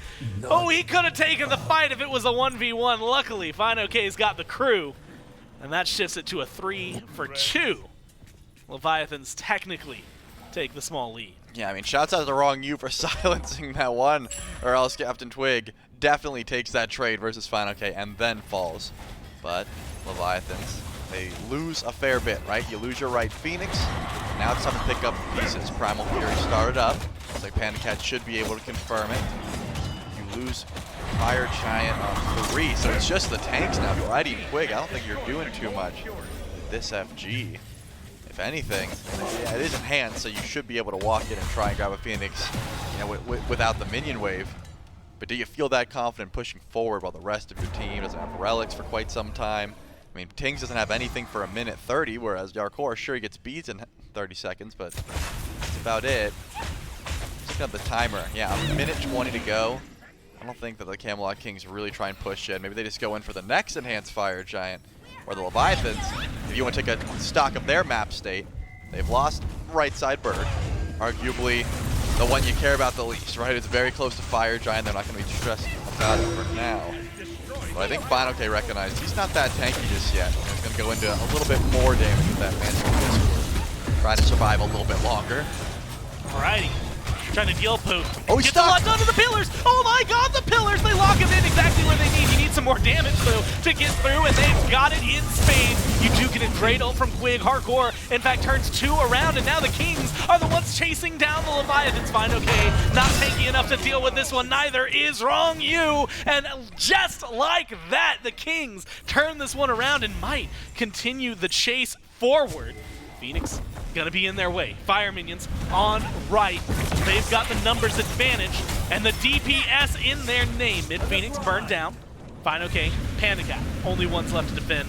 And you've got 30 seconds before anybody else is here. How much can you do with just 2? Tinks already brought down. Quig as well, they have to fall back. Kings are not able to get into the Titan room here.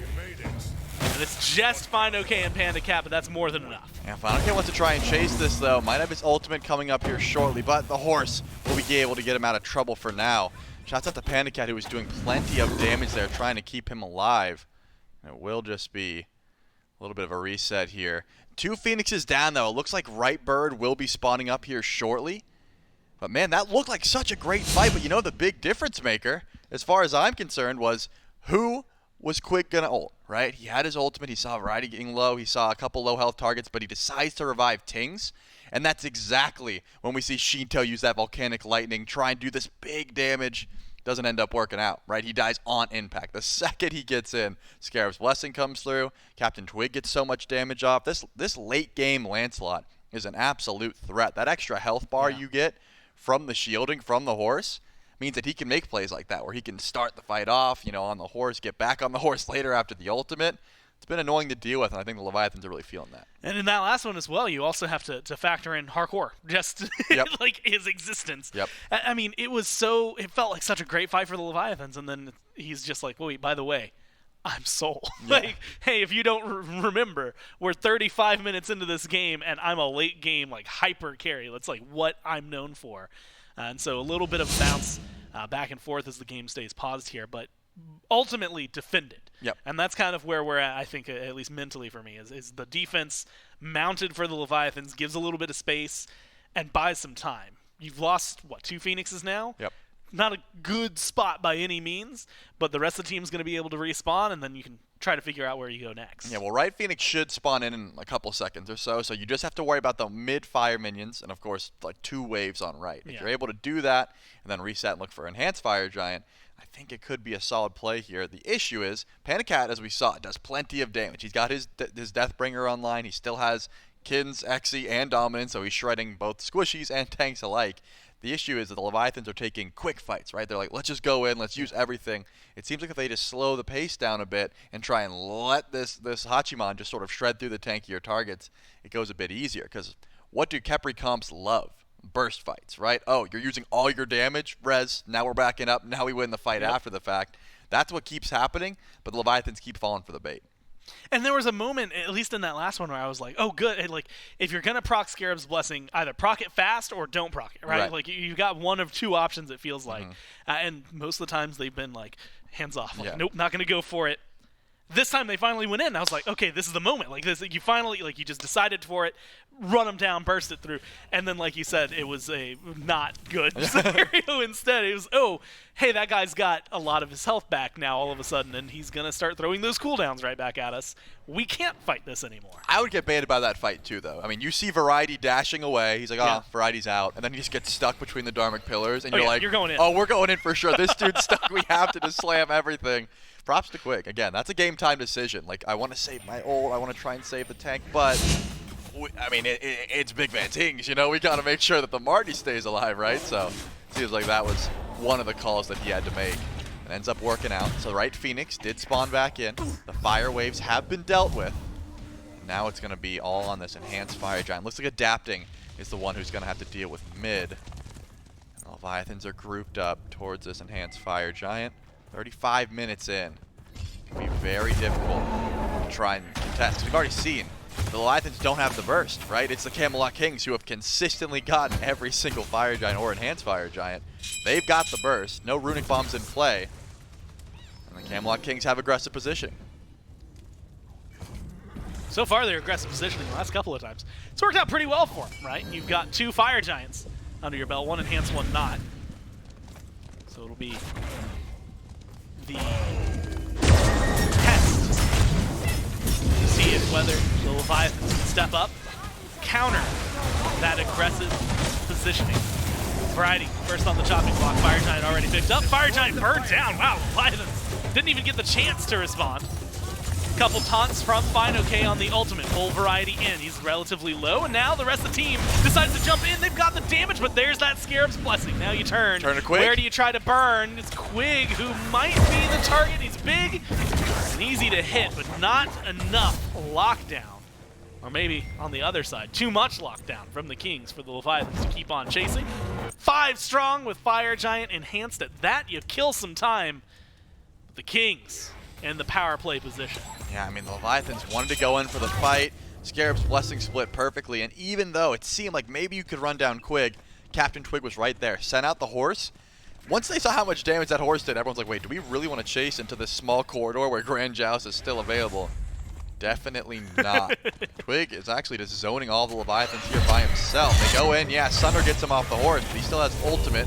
Will be able to get out of trouble. Here comes the rest of the squad. And his health bar low, ult used, but it's disengaged. Get some damage onto Wrong U. You've got the rest of the Leviathans looping around the back.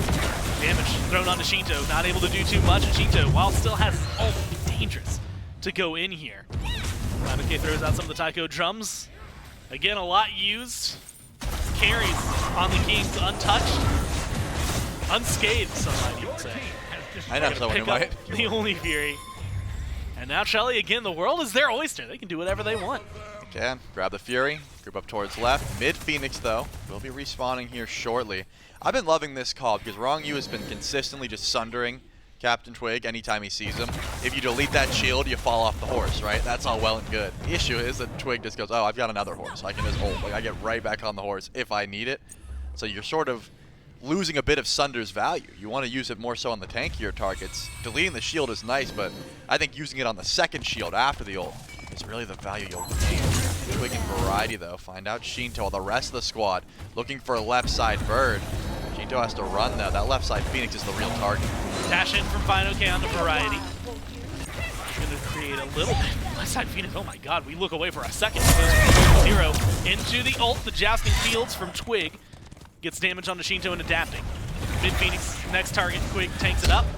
Remember, this is enhanced. It's going to be pretty easy for him to do exactly that. Step in, few autos, knock the bird down. 2, the blink of an eye from the Leviathans. And now the defense relies on 1 right side Phoenix, 5 guys with a dream.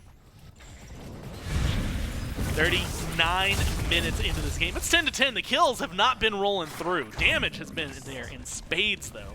40,000 coming in from Big Man Teams. 38K coming out from K.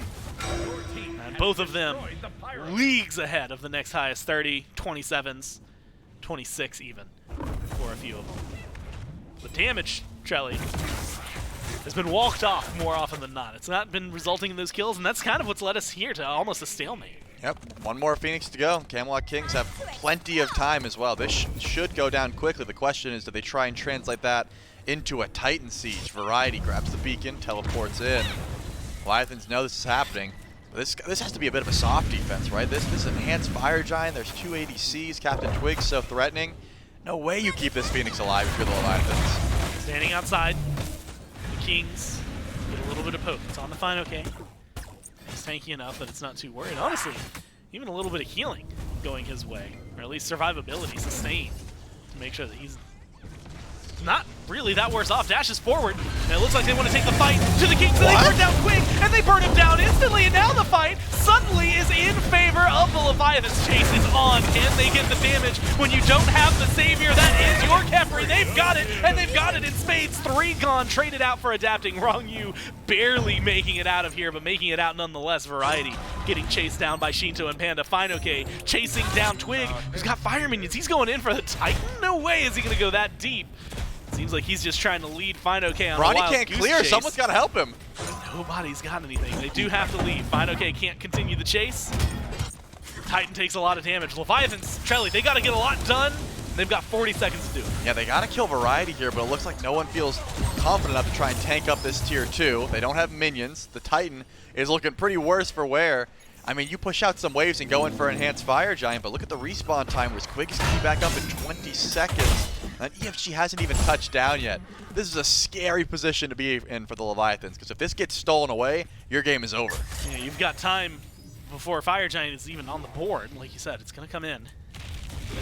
You got to burn it, and you got to burn it fast. But you've got Twig, you've got Variety in the neighborhood. They're not going to let this go for free. Variety walks forward. Looking for DPS. CC on the Shinto. Dharma Pillars drop. Oh, he's Variety gone! just burned down. So now it's up to Twig. What can he do? And can he buy the time that's necessary? He's looking for the steal, looking for the fight. Leviathans controlling Off the FG. horse. You got to be able to find it. You got to get the kill. And the FG, they find both. Double for Shinto. Fire Giant on 5. And now if you're the Leviathans, you got to ward up, right? The Camelot Kings, as far as I'm concerned, have only one play. They're going to lose every advantage they have if that Titan does not drop before the Phoenixes spawn in. And you're the Leviathans, you got to sit here, right? You have to make sure this Titan stays alive. Doesn't seem like they're making any sort of grand quest all the way up to the Titan room. If you get caught out, you're getting run down. Shinto's got plenty of movement speed, enhanced Fire Giant. What a turn this game has been. Leviathans are just in such a good position now. The second those Phoenixes spawn in, the Camelot Kings have lost all of the advantage they've worked so hard to try and build up. You've got, I think, one more Fire Minion wave going to spawn in both mid and left. Maybe not even the full wave. We might have already seen the last wave, at least for left. Mid might get one more before it spawns in, and it will. Look at Shinto and Panda's inventory, too. They're holding on to those 3Ks. I think they're feeling pretty good about them, too. Yeah, I would say so. They're like, hey, our Phoenixes spawn in. We wait for these the actual Phoenixes to heal up. We wait for the Fire Minions. And then we push forward and try and get... Oh, by the way, all 3 Tier 2s are still available. The Leviathans have not been in an actual aggressive position since that first Fire Giant got stolen away. There's a lot on the board for them. And Charlie, if we were 20 minutes ago, I'd be saying, well, that's great. You know, you'll close up the gold lead. That's what those towers can do for you. 43 minutes, you might not even need to kill all of them at this point. You could probably just run past them. Well, you have to run through one of them at least. Get to the Titan room as fast as you can. But you need a fight to go your way, and you need to do it while you've got the power play. 2 minutes left on that one. There's a chance they've done exactly what they needed to stall the game. But in an ideal world, especially for the Leviathans, you get to be a little more hands-on on the map. They take Tier 2 in mid, expose one Phoenix, and then immediately retreat. They don't have a lot of minions working for them either. Not so much. They are very split, though, and I think that's the reason that fight went so awry. The Camelot Kings, I said, there's no way you don't get this Phoenix. You do if you split up the way they did. They left Quig by himself. He immediately just gets dropped into Dark Close and silence. That's exactly what the Leviathans are doing. They're sending Shinto far right. They've got the rest of the team in left and Final K in mid by himself. So if you have Shinto here, there's no way that you're pushing that left side Phoenix. You're waiting until the grouping occurs, which means it's up to the Camelot Kings. Do you want to go in a 3v5? Doesn't seem like it. They've got 2 in mid trying to deal with Final K. Well, you've now got the separation that you need, though. Shinto and Twig in a potential 1v1 scenario over on right. 1v1 for Variety and Fino-K, both able to rotate over. In fact, Fino-K might be coming over towards right to help out Shinto a little bit more. And is being matched by Variety, so a little bit more degrees of separation. Variety goes in, stuns good, damage is actually there as well. And it's not getting turned around nearly as much as you would think or hope if you were rooting for Shinto, but it does buy some time and maybe a little bit of space. Runic Panda Bomb. Cat finds it, Runic Bomb's good, and they don't clear it out, no defuse kit this time. Left side Phoenix for the Kings. It's been taken out. Meanwhile, Trelly, look back up at that Chaos Titan. More specifically, it's a nice full health bar. How things have changed in the last 3 minutes. Yep, one more beacon to go. Pretty sure this will send out the Titans once again. Very rare that we get to this position in the game. We have. That means right lane is where the Titans will be going for the second time. The Leviathans still have that Fire Giant buff for a bit. Do they feel like they can grab a Phoenix off this Titan push, or they watch out? You said it right. This is a point where it's so late in the game, you give yourself a little bit of space and you can just end the game, right? Left side Phoenix is down, but same goes for the Camelot Kings, right? If they organized a grouping in the left jungle, they see that there are 5 Leviathans pushing up with a Titan, they could just walk in, just 3-tap a Phoenix, a weakened Phoenix, and just go in for the end call. That is certainly a possibility as well. So the Camelot Kings need to have their ward vision down. The Leviathans are watching out for it as well. Considering someone's going to be dealing with those fire minions, they're going to have a good look that someone's over and left, which means they can push up with their Titan pretty safely here. And that is the call. I mean, the Camelot Kings are not in aggressive positioning at all. They're sitting back in their jungle. They're just waiting for the Leviathans to come to them. The good news is when your Titan's not there, one of those fire minions going to hit, right? They just chill. They just sit there. Last time I think we saw them, they started running in the jungle. Sometimes they do. So At least one more wave to maybe go down. Fight started up. Variety's the one who's getting locked down. The burn seems to be there, and Panda Cat's got the kill. A great pick to open things up. Twig. Now, you've got the way to go forward. Twig has to use the ult defensively. Thunder Crash forward from Fine OK. You need a little more, and Shinto's got it. Got the damage, but not got the finisher just yet. Twig still alive, still running away. Mounts back up, gets on out of there. Fire minions come in, they're pooling, waiting for that Titan to come back with the Fire Giant. That's the main goal. And it's going to go over to the Leviathans, and they're going to get it off the back of a very crucial kill. Yeah, Variety was just too far away. Quig was not able to get close enough. At least Captain Twig survived because he was very low. Quig also did not use that Scarab's Blessing. Now the Leviathans have a one-man advantage for a solid 30 seconds. They've got a Titan pushing up with them, and someone still on the left side of the map has to deal with fire minions. Leviathans are in a great position to try and go for the Phoenix, and honestly, they could look for a little bit more. Captain Twig doesn't have the beads, doesn't have ultimate up quite either, but that's going to be up shortly.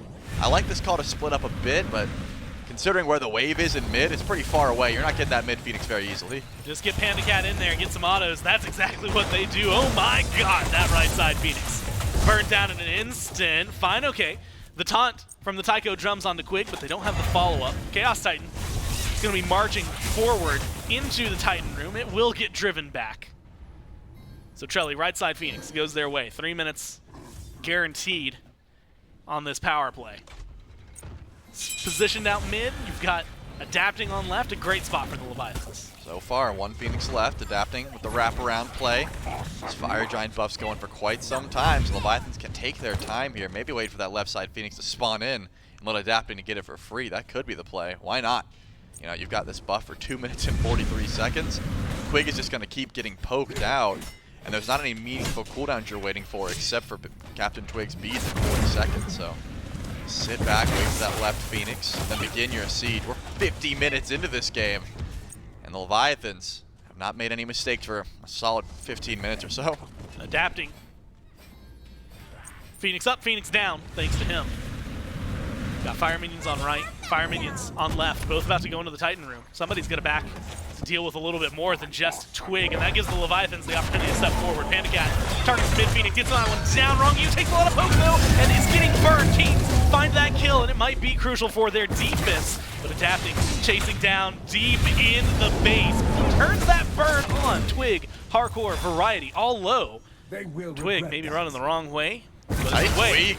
He's going to get out of there. Titan, like you said, weak. Fire Minions there. Kill onto Quig could go massive. They force the ult. That maybe goes just as massive for the Leviathans as they pull out, but they pull the Kings with them, and they take the chase. Panda Cat burned down in an instant. Fine, okay, has to dash away. Adapting, has to stay alive. Look at the Titan, though. And this is great. The Titan so low, but can anyone get back there? No one has the damage. You got to kill onto Hardcore in the back from Shinto. He's coming in for a little more. Looks for Variety. Can't quite get it, but you get Tings. You got Adapting. You're going for the 1v1, and Shinto finds the win there. Yeah, Variety finds that kill, but you got the carries, and more importantly, you've got the minions to do the job. Deicide for the Leviathans, and they're going to win game 2. Wow, that was massive. I can't believe the Camelot Kings chased so hard. They thought they won, and honestly, for a minute, it looked like they might have, but so much damage coming in from Shinto.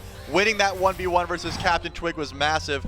And the fact that Twig was even back to defend the Titan, I'm pretty sure saved the game. That wave of minions might have been able to end it. 50 minutes in, though, Gore. You got to remember how this game looked at 30 minutes. Yeah. The Camelot Kings, uncontested, were winning this game. They had birds down. They had a weakened Titan. But that one Phoenix Siege over on right lane, they split up. And when they leave Quig by himself as the only tank, Wrong, you recognized, hey, I can CC this guy for so long that he doesn't have a chance to pop his ultimate. And once he did, it was an easy team fight for the Leviathans. The only word I can think of is endure, right? Yep. They sit there, they hunker down, and they endure is what the Leviathans... I mean, there was a point, we stood up extra early. Spoiler alert, sometimes we sit down when we're casting. We stood up thinking the game was going to end because we had 2 Kings, 2 Phoenixes down, some Fire Minions. Yep. And it's like, okay, this is you're going to walk in, that Titan's pretty low, Yep. Game's over. 25 minutes later, maybe 15 minutes later, suddenly we're standing here and it's a 2-0 for the Leviathans. They hold out, they hunker down, and it costs the Kings a game. Now the Leviathans are on set point. We'll find out if they can seal the deal or if the Kings will bounce back right after this.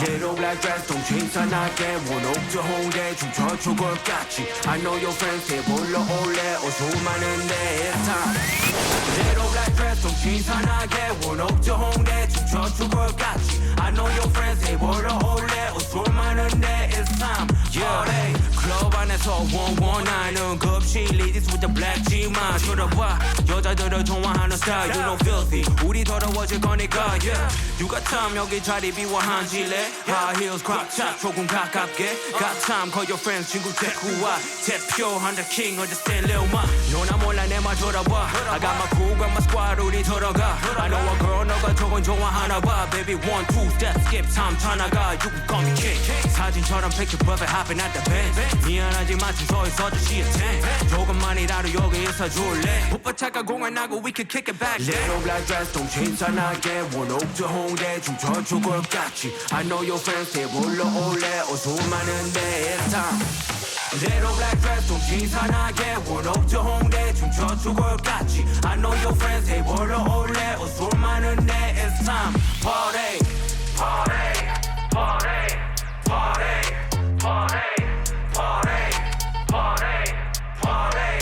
I like my girls real thick from the waist down 예민하게 사과하지 않아 say what I want 하는 맛이 여자 한 명뿐이라면 너무 재미없지 Baby hit the flow get low up body touch 저기 saw you from across the room 이름은 다 아는 거 알아 Pia Tour 알았는데 think you feel me 여기 오라고 때가 가라고 같이 여기 나와 내 집으로 In the limelight Think about the time I'm thinking that the time's right 시간 내줘 내가 보여줘 that all night I can show you things I've seen 여기 큐퍼 어떻게 놓는지 know what I mean 나 지금 여기 사실가 친구랑 있지 너 지금 기차 타고 여기 올래 작전했니 You go on and on 술 안 마신다고 했지 너 왜 내가 좋아하는 치마 입고 왔니 난 뉴욕에서 제일 잘 나가는 MC 모르는 바는 모르는 사람 여기 별로 없지 미쳐버린 범인 나의 편망은 Birmingham에도 와야지 너 멀지 너랑 나랑 같은 줄 알아니 Don't play me 미친 듯이 crazy yeah kill it on my Kelby During the panty when it's I need get for wealthy 돈에 문제 없지 이젠 cause you know I'm wealthy 북은 찾아와 you can find me boy Little black dress 좀 신선하게 원옥저 홍대 춤춰줄 것 같지 I know your friends 대 불러올래 어서 많은데 it's time Little black dress 좀 신선하게 원옥저 홍대 춤춰줄 것 같지 I know your friends 대 불러올래 어서 많은데 it's time Party Party Party Party Party Party Party Party Party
ISO. Dama. Hey, it's too many lies, too many lies. Hey, it's too many lies, too many lies. Yo, it's too many. Hey, it's too many. Yo, it's too many. Yo, it's too many lies. Look in my eyes, they know I'm the truth. They know that. Knocking them down every time I step in the booth. We ain't gotta lie, they know we the vibe, we living in proof. It's young, conscious, shoot my life a movie, I live in a spoof. Ain't no sticking around, I'm on the move, I'm checking the dudes. Yeah, it's only us two, so you know we copping that coupe. We on the roof, smoking dope, look at the view. Yeah, we used to chill on the stoop, now we out here breaking the news. It ain't what you really could do, cause we ain't got nothing to lose. We ain't switched side with no cruise, we just stayed out of the loop. Now we out here letting it loose, every shot we took it was swoosh. Gotta get it, ain't no excuse, ain't left to prove. Hey, yeah, hey, it's too many lies, too many lies. Hey, it's too many lies, too many lies. Yo, it's too many, hey, it's too many, yo, it's too many. Yeah, ask them a real question, yeah, I bet it's all lies. Hey, they won't cross that line for a fact that's offsides. Hey, too much penalties when they run this back, yeah, it's fines. Hey, could've been here with us, but we do not force no vibes. Hey, she gon' ride the whip and let me park it in the driveway. They just want the praise like they Yahweh. Getting so much bread, yeah, the ride way. We done already won, yeah, that's worth the ride way. But they still lying right through their teeth, and they still hiding behind many truths. They was D9, watch my every move, tell them keep trying. Leave that shit on scene, I ain't replying. Less I know you, that don't mean I'm Hollywood. That just mean I'm Hollywood. All y'all, I probably stood on no falls, all cause. More times I probably should. I don't know nobody like us. You see how much time it took. Yeah, hey, it's too many lies, too many lies. Hey everyone, welcome to Tangential, the game show where we're going to ask things that are vaguely related. Today I'd like to welcome Frog, Hi. who's onto the show. I've been told nothing. I'm ready. Naturally, you go by Frog. That's true. So I'm going to be asking you questions about frogs. Oh God. So really, first and foremost, how well do you know frogs as a whole? Not at all. I recently looked up all the different types of frogs because I was looking to name my account in game. Okay. As like different types of frogs, but that's it. All right, so first question. Frogs are scientifically classified in what order of animals? A, Squamata. B, Anura. C, Gymnophiona. Fiona has a name in it, so I'm gonna go with Gymnophiona. That's the guess. That is incorrect. The correct answer is Anura. Dang. As you had just answered, they are part of the Amphibia class. They're part of the Animalia kingdom, the Chordata phylum, the Vertebrata subphylum. There's a lot of science words in there, but they are. Yeah, that was a mouthful. The Anura or Salientia. Of course. Yeah, of course. Everybody knew that, right? So question number 2. What is the largest species of frogs? Is it the African bullfrog, the Pac-Man frog, or the Goliath frog? I am gonna go with African bullfrog. Locking it in. That is wrong. It is the Goliath frog. In fact, the largest known species of Goliath frog can grow up to 2.5 feet with its legs stretched. Oh my God. That's a big, and it can weigh as much as a house cat as well. That's a huge. That's a big old frog. Is the Pac-Man frog small? I'm gonna be honest, I didn't look up anything about it. I just know that it's not the I right heard the answer. name, I was like, that's a trick one. The third question, you might actually get this one. I trust you in this. What do you call a group of frogs? Is it an army, a school, or a herd? I have no idea. I'm gonna guess army because that's the coolest answer. Army is the right answer. Let's go! That's the thing. And the fun fact about it is that even though they are called the army, frogs do not spend as much in defense as the United States. And that's going to do it for Tangential today. So while you did well, 1 out of 3, I guess is well enough. Unfortunately, you don't win. We don't really have a prize either. Would I have won if I had done better? My respect. Oh man, but I lost that. But yeah, let's go with that. Man. And that's going to do it for the first Unfortunate. episode of Tangential. So thanks, Frog. 1 out of 3. That's how we start.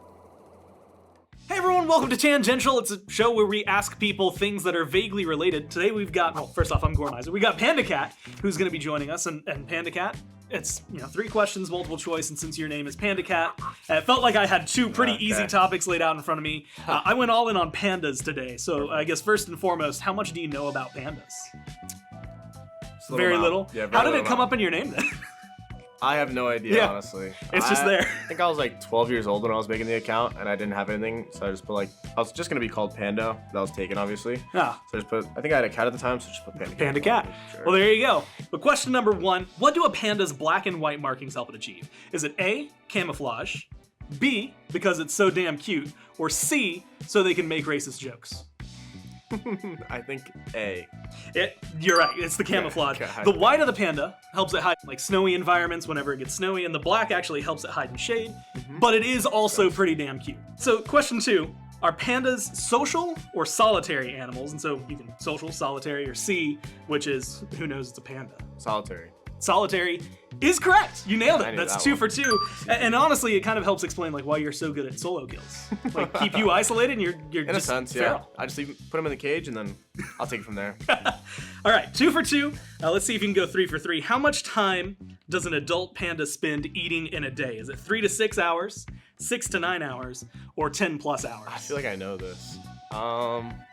You said 3 to 6, 6 to 9, or 10 plus? Yes. I'm gonna go out on a limb and say 10 plus. And you'd be right. 3 for 3. It's 10 plus. They eat 10 to 16 hours a day. Yeah, I knew it was something So do crazy. I, and that also explains a little bit about the physique that's going on. But yeah, no, they eat a Okay. ton, and you came in and nailed it. You said you didn't know anything about pandas. I mean, I You go knew 3 some for 3. things. You kind of asked some easy questions. Okay, I hope that's on me then. Okay. Panda Cat, 3 for 3. Thanks for coming on, and Thank we'll you. see you next time on Tangential.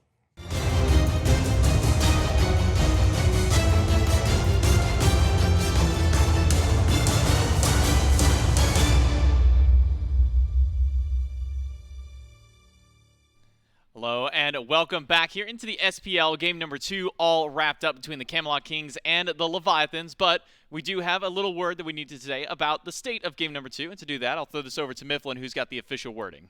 Official competitive ruling in from our admin team. Raijin is now banned for the rest of the weekend. The Camelot Kings were given decision on whether or not to continue that set, and they made the decision actively to continue playing it in its state, so the game win will stand for the Leviathans. And that's about it for now. Raijin banned out, Leviathans find their win, and that's it. And that's pretty much the bulk of what we can glean, at least for the end part of the game. So let's look instead at the first 35 or so minutes of that game that was looking really strong for the Camelot Kings during that part. Able to get themselves a nice lead, holding on to these at least strong, objective-minded plays. And the Camelot Kings do look great in their first 35 or so minutes of the game play. Then we encounter the portion at the end. We'll glean past that one. But just look towards at least the highlights of the Camelot Kings for being able to bounce back, especially after a difficult game number 1, Miff. Yeah, I mean, it is so tough, right, to evaluate exactly how things would have panned out because of some extenuating circumstances. It is worth noting that this is a much better version of the Camelot Kings. I thought that they did a good job controlling the pace. Anytime a King set has low kills throughout the early game, I think it has gone to their plan. So once we got to that team fight phase, things started to really turn around. Raijin in particular, damage started to fall off out of that soul lane, but up until then, things were going okay. And then eventually, things got rough in that the Leviathans really were capable of leveraging a lot of their aggression into the backline. I felt like Rongyu had himself a phenomenal set in particular.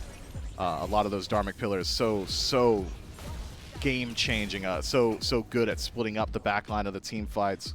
Those silences well-channeled. Quig struggles to find a few of those Scarab's blessings due to the interference of Rongyu on the other side. But at the end of the day, it's individual picks and just game map state that cost the Camelot Kings. Titan was down to about 50% just from minions, and the Leviathans, with the backs of the Camelot Kings against the wall, able to keep that pressure up, drag them out of base, and eventually take that team fight win. And then Shinto on the Pele. Great early start to the game. Kind of a lackluster middle portion there, but then at the end, as the Leviathans get a little bit of resurgence back in, a second win for themselves, you can really see Shinto is able to snake his way through these team fights, find a pick onto Yarkor, nearly, I believe, taking down Variety at that point, and then takes the 1v1 lower health up against Captain Twig, wins that one, and it's only after Variety snakes his way back over, is able to find that pick against Shinto. So the Pele looking very strong here for the Atlantis Leviathans, the Kamazots as well. Still a decent performance for adapting on this one. But I think I got to give credit to Shinto, at least for his performance on the Pele here in game number 2. So as we move into game number 3, as mentioned, now from this game onward for the rest of this weekend, Raijin is competitively banned, so we will not have to be worrying about seeing those in the picks and bans. So now that doesn't really honestly change a whole lot as far as drafts is concerned. It wasn't like Raijin back in like week 1 or during the kickoff where he was at that 90 to 100% pick ban column. It was kind of the, okay, I guess Raijin's open. It's a decent made, so let's grab him. Doesn't really change a whole lot as far as drafts are concerned. Really only this set have we seen any kind of priority thrown towards that god. I do want to make one more quick note. I forgot to mention this, guys. As a special request by Biggie, There's an asterisk over there next to his win. So Oh, you can see it right there's up there. that. That's the consolation prize. Unfortunately for them, that's all they're going to get off of this one. I think it's now bounce back time for the Camelot Kings because, as you said earlier, it really was a much better first 30 minutes from them. I thought getting Captain Twig on his flavor pick and Lancelot looked very good. So playing the Kings game, it's always been what they said they were trying to do during interviews. It's always, we're going to play our own style. We're not concerned with what everybody else is doing. Maybe they could do that once more. I'm keeping my eyes on Twig in particular, though. That Lancelot was a far, far upgrade from what we had seen previously from the Thor, from the Pele, anything like that. Bread and butter Twig is the best version of him. When the Camelot Kings are allowed to just play their own game, that is when they look the most devastating, given the opportunity to at least allow the game to run at the pacing that they wanted. I think that's the important thing for the Camelot Kings going in here into game number 3 is keeping up their ability to control the pacing of the game, because for some teams out here in the league, that seems to be their strengths. The Styx Fairmen are a great team for that. When they say, oh, we're losing out on our first 10 or so minutes, maybe our first 15 not looking great, let's just stall this another 10 or 15 longer than it needs to go, and then by that point the game is dead even, we can win out there. Camelot Kings, if they can find a similar level of pace control, saying, okay, maybe we're not doing so great in the early, let's just push this out a little bit longer, or hey, we are winning the early, let's keep up this momentum for themselves, could be a great way to try and stop the Atlantis Leviathans. Could be. And even looking at compositions, assuming that Raijin wasn't banned, I feel like that Raijin solo wasn't doing a whole lot throughout that 30 to 40 minute mark. It's worth noting, leaves the laning phase with like 21,000 damage, and then spends the next 15 minutes getting about 6,000 additional damage. So not exactly the highest output there. Thought that maybe that would come back to bite the Atlantis Leviathans as the game developed, but fortunately for them, able to find a few more opportunities on map, able to turn things around as well. And I believe it was a Fire Giant steal for the Camelot Kings that extends this match even further. So now it's all about setting your eyes on the horizon, and I think picks and bans is a great way to start it. Yeah, let's jump right into the picks and bans here for game number 3. Leviathans up 2-0 over the Camelot Kings. Again, just to reiterate, Raijin now competitively banned for the remainder of our weekend, starting with this game here. So we will not be seeing him pop up in either of those columns. So for the Leviathans, they're going to put some respect to Captain Twig's name, and I think right to do so after a great performance on this pick last week, a great performance here in game number 2. Camelot Kings will no longer be able to play this Lancelot, at least here in game number 3. That's banned alongside the Khepri, which I think as well, another strong respect ban with how great that pick has been for both these supports. Yeah, it says a lot from the Atlantis Leviathans being willing to ban out the Lancelot, which is, by and large, Captain Twig's best pick as of now. But Twig still does have a few flavor picks that we could get eyes on going towards the Kamazots. He's done that once in his last 6 games. The Erlong Shen looked pretty good for him as well. But something we haven't seen since, I believe, Season 9 from Captain Twig is the Hunbots. And I think that's one of his strongest picks as well. So it could be that if they go for a team fight-oriented composition that we could be looking at that there. As it stands, though, majority of Magical Hunters still available. Finally, a shot towards one from the Leviathans. Freya taken off the table. General response from the Camelot Kings, likely to be an Ola run. Ola run is still available. Do the Kings ban that one? They've been very willing to go to Soul for Yarkor if it doesn't have any other magical ADCs to go towards. So even with the ban there, we haven't really seen PandaCat put the priority towards that pick yet, though could maybe be an option for the Leviathans to take it away from the Camelot Kings if it does get left open and the Ola run banned out. But Camelot Kings taking their time on this ban. It will be Chernabog, so will remain his 100% pick ban rate with a third ban by the Kings. And I'm honestly surprised it wasn't a Snap Ola run pick. Instead, it's Amaterasu for Leviathans. This does leave the Ola run available to the Camelot Kings if they so choose. Massive team fight presence, Sanctified Field, one of the best ultimate abilities in defensive positions. If you want to hold down a tier 2 tower or a Phoenix, can't ask for more than Sanctified Field. If you've got the defensive positioning on Fire Giant, it essentially guarantees you Fire Giant if you can drop it around that 50% mark too. We'll see. I've seen a lot of bans so far this set. Camelot Kings considering their options. Otherwise, eyes immediately go towards the Assassins. Pele set still available. Still incredibly strong. A few Guardians. Still a little bit stronger than the rest as well. Instead, it's Hades as an immediate answer. Perhaps concerned about the Hades mid-flex potential for the Atlantis Leviathans. Generally considering that it's Hades solo just about always, I think maybe could have been an option to wait out that pick, considering the Amaterasu's already taken for the Leviathans. But instead, the Camelot Kings will not be leaving it up to risk, and instead take themselves a very strong front line already. Good threat on beats from both picks. Opposite end for Leviathans, Aphrodite Olarun. That's a dual lane for this Leviathans team. So we will see the Olarun, after making his way through the bans, finally be picked up in game number 3 for Leviathans team. So good pressure over in the dual lane now, afforded to them from the Olarun. Aphrodite is going to provide the extra sustain in that lane. So feels like an already difficult lane to gank when you have the Aphrodite. Now once that level 5 hits, almost feels impossible to try and make a rotation over to that side. And a Heimdall. We were seeing some shades of Heimdall. We saw Abandon in game number 1. We saw Hover in game 2, but not locked in. Is there something I'm missing about the Heimdall that's now just suddenly bringing him up for these two players? I think it's that Heimdall does use the current build relatively well, still is a very safe hunter pick, and all 3 of the safety, the air quotes, safety hunters are always going to be at least fringe meta. I'm talking about Jingwei, Hachiman, and Heimdall.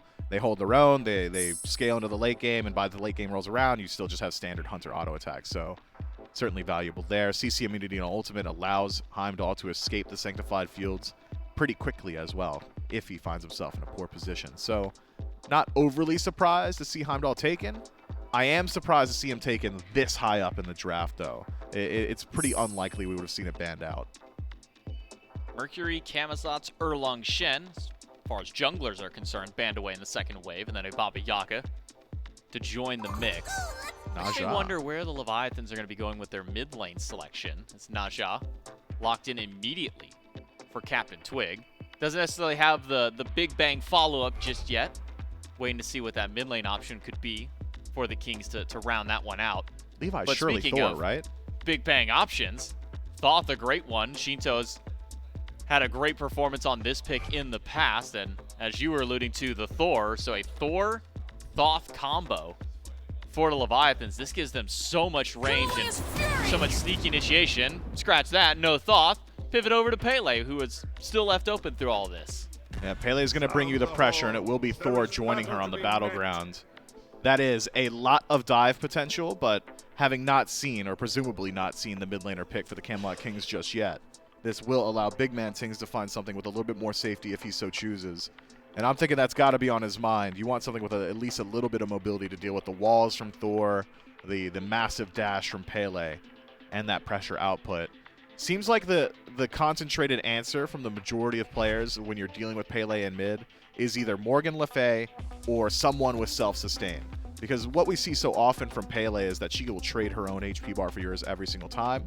And so the answer's devised where Kleena with Soul Eater, okay, I'll just full heal on wave. Or maybe I'll go for the Erlong Shen in mid like we had seen in the sets yesterday. Have that 9 turns blessing as an option. Just go ahead and turn those fights on their head as well. Vulcan is a dangerous selection for the Camelot Kings here.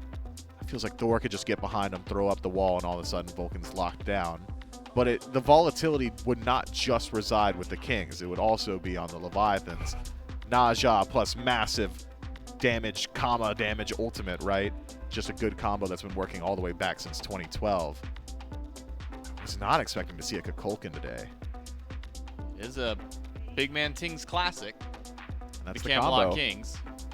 I was also thinking Vulcan not fun into Pele because if you just happen to drop turret down somewhere randomly and Volcanic Lightning still active, that's a free auto target that literally can't move and just provides that cone. But they go back to it, so it will be Vulcan for the Kings. No Kukulkan that was hovered. Instead does go to the man of the Forge himself. You already talked about how the combo from the Vulcan and the Naja could be played through. Not necessarily the easiest timing, but not the hardest timing to land that one. They've been playing this combo enough together that they should have that one no problem. Plus, anybody locked down inside that Hades ult, another option over for that way. So you mentioned the threat on beads that both the Hades and Ares provides. At least leads me to believe that this should be a easier game for Captain Twig to be able to get those consistent sash stuns and to be able to get those ultimates off. And it's a more niche interaction, but essentially the exact same outcome is through the realms. You could just use Heimdall ultimate similarly to a Naja ultimate. Land your Earthshaker off of that too. So lots of option for Big Man Tings to go ahead and line that one up. Won't have to do a whole lot of it himself, and instead play off the CC of his allies. Atlantis Leviathans, though, I think their win condition is clear, and it's get on to big man things and do it early in the game. All of a sudden, things get much, much simpler.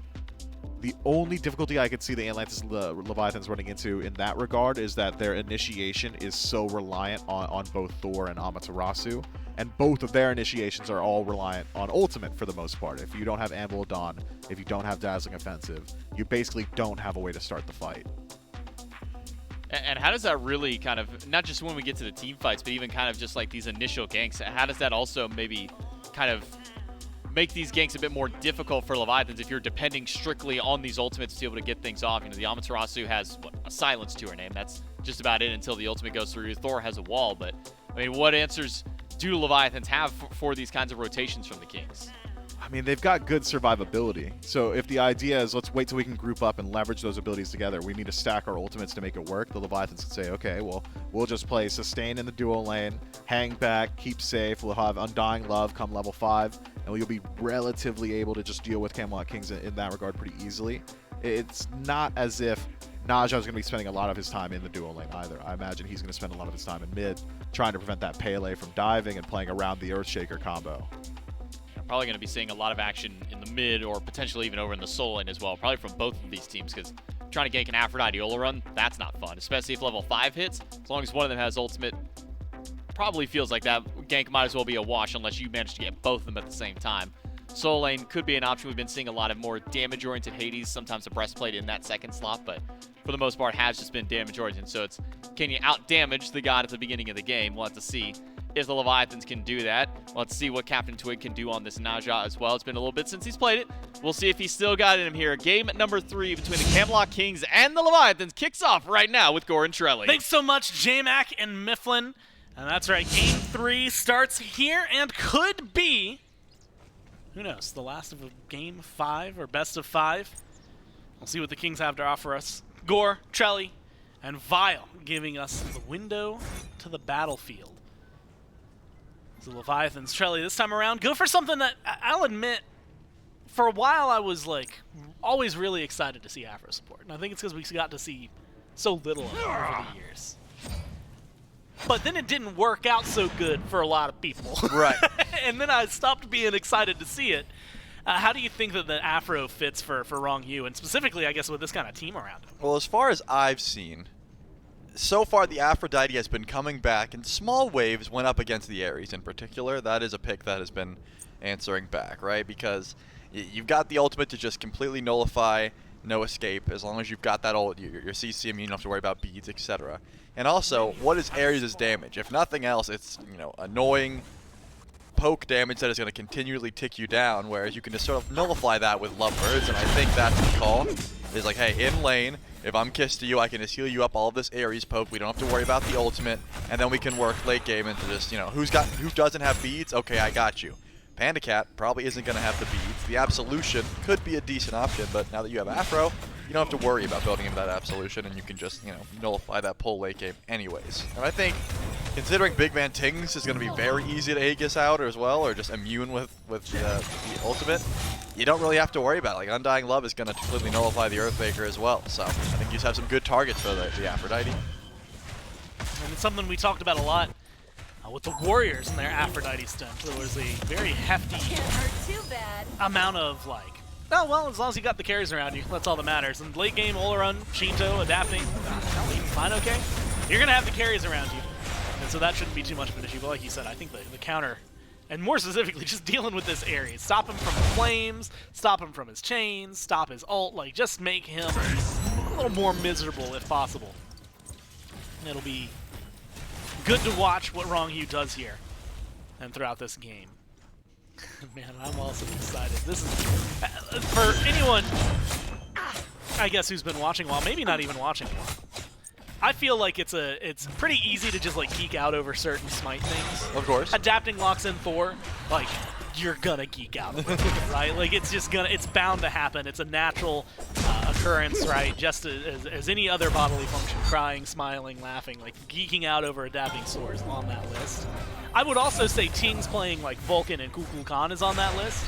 And he's locked in the Vulcan, and I'm just giddy to watch it. I mean, it's been a while since we've seen these big burst mages, right? And that's always exciting. So of course, like, you know, Agni's been in the meta a bit. We saw Venenu play some Ra, but, you know, nothing's really as satisfying as the big burst ultimate after a Naja ultimate. So I look forward to seeing that. Hopefully we get one, because otherwise it's real lackluster.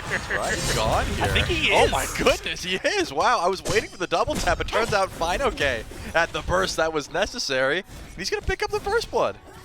I'm impressed. I mean, the wall was really well placed. Of course. Instantly, first off and foremost, As the it usually wall is. was really well placed. Turns out Adapting's got a good Thor. Who'da thunk it? But I was kind of in a similar vein, and I feel like we had this with Fine-OK's solo kill last game, where there was like moment in my brain where I'm like, yeah, surely this isn't. Yeah, like Variety, like Dash is gonna come up in a second. Like, and he had beads. This is over. Like Yeah. this fight is not happening. He's gonna get out of here. And sometimes you just can't predict him, Trevor. I mean, that's the thing. The second he dashed, I was like, okay, he's just going to walk until the wall comes, beads it, and he'll walk out. But it seemed like he held the beads for a little bit, wasn't expecting that much burst damage. Of course, Adapting held onto the double tap the whole time, didn't even end up needing it because of the spin and, of course, the damage from Fine-OK. And you get the beads down, which means you got the ability to do that again if you would like. Adapting will have that Anvil of Dawn here shortly, which he has able to get to now. The question is, do you have Variety out of position again where you can find that ultimate, which... He's up against the tower line right now. Well, I guess so. I guess he doesn't care anymore. I mean, Fine-OK hasn't backed yet, so maybe that's the big difference maker. Fine-OK, you know, got first blood, wants to finish like a full Golden Blade or something. And this time, Captain Twig's already here. Good sash, immediate jump in, dazzling events used in response. Goes for the stun. He's in the tower! He's at the tower now. Fine-OK! Oh my god, he gets the kill. Variety just about a foot too far forward, but it is all that Fine-OK needs. And now it is an 0-2 Hades, matched by a 2-0 Amaterasu. And here's the Thor dunk You get so much. Twig. I'm amazed, because let's just dial it back. The sash connects, right? There's no beads. Twig takes up Fine-OK, Windfire wheels, lands into the Hades ult. We call it a day. We're talking about a different kill, and there's no way he gets another. Shinto gets another. Oh, this is not good, Gore. The floodgates have opened. First blood into a really, really good second blood, or maybe lucky, depending on where you slice it, for Fine-OK. The dunk down and left for a kill for Panda Cat, and then Shinto with the ult on the Twig for a fourth. All in about 30 seconds. And I gotta break it down in my head a little bit more. Okay, sash connects, immediate ult doesn't come through. Afterwards, Fine-OK goes for the dazzling offensive. He's getting low, but there's still a chance. If Fine-OK or if Captain Twig connects with the Windfire wheels, he can pick him up right after. It's kind of a dodgy scenario. So instead, Variety says, "I'll ult, lock him in place. You get a guaranteed ult." But he's in the tower line, just a little bit, but he's in the tower line. Immediately cancels. The ult from Captain Twig misses, and Fine-OK just starts laughing because he didn't deserve a kill, but he got one, and he'll take it. No. He's been perpetually I bullying thought he was Variety. going. And keeping him locked down. Blue buff about to spawn in. Adapting's over here. Variety. You gotta be careful if you step into this. The beads! Adapting goes in. Beads are used. Adapting needs a tower shot. Variety goes forward. Has ult. Doesn't go for it. Adapting does not have his ult. Maybe something that we're privy to that they are not. Based on timing. But Adapting, wow, he just gets it back? The blue buff is secured, though. Twig's like, wasn't there someone over here? He went to check. He's like, I could have sworn that we saw Adapting. But he goes back. Nice beads, and more specifically, nice beads from Variety. If that double tap connects, Adapting's getting the kill, but it misses out. I thought Adapting was dead, but they didn't quite catch him, and maybe thought, hey, if we do chase him, he's just going to Anvil of Dawn and run away, and that's going to be annoying. We, of course, had the bird's eye view and the cooldown, knowing that Adapting's ult was not up. But he gets out unscathed, just loses his beads, which means Captain Twig does have a target, as long as Big Man Tings is around, but his ultimate was just used, so don't think he's going to be able to follow up there. Probably just use it to clear a wave. He does have some good burst damage, though, so if Adapting gets taken up to the sky, he will find a kill onto the Thor. Not a good spot if you are looking for answer back so far for the Kings. 2,000 gold, 6.5 minutes in. And there were a lot of kills that happened in the blink of an eye. I think Shinto getting one, that's a pretty big deal. Of course, having Ama get 2 is a big deal. Ult used by Quig and then immuned out by Wrong Hue, which is helping out the guy I was looking at. Panda Cat getting a kill, which might have been the most disruptive for him. Only gets it onto Quig, right? It's not the largest shutdown, but that might change here. You get the Bifrost immediately out, force the ult from Hardcore as well. Everything just shy of the beads going to be on cooldown. The Heimdall has to go back to base, but that's the threat that it feels like PandaCat has now been enabled to apply to the map.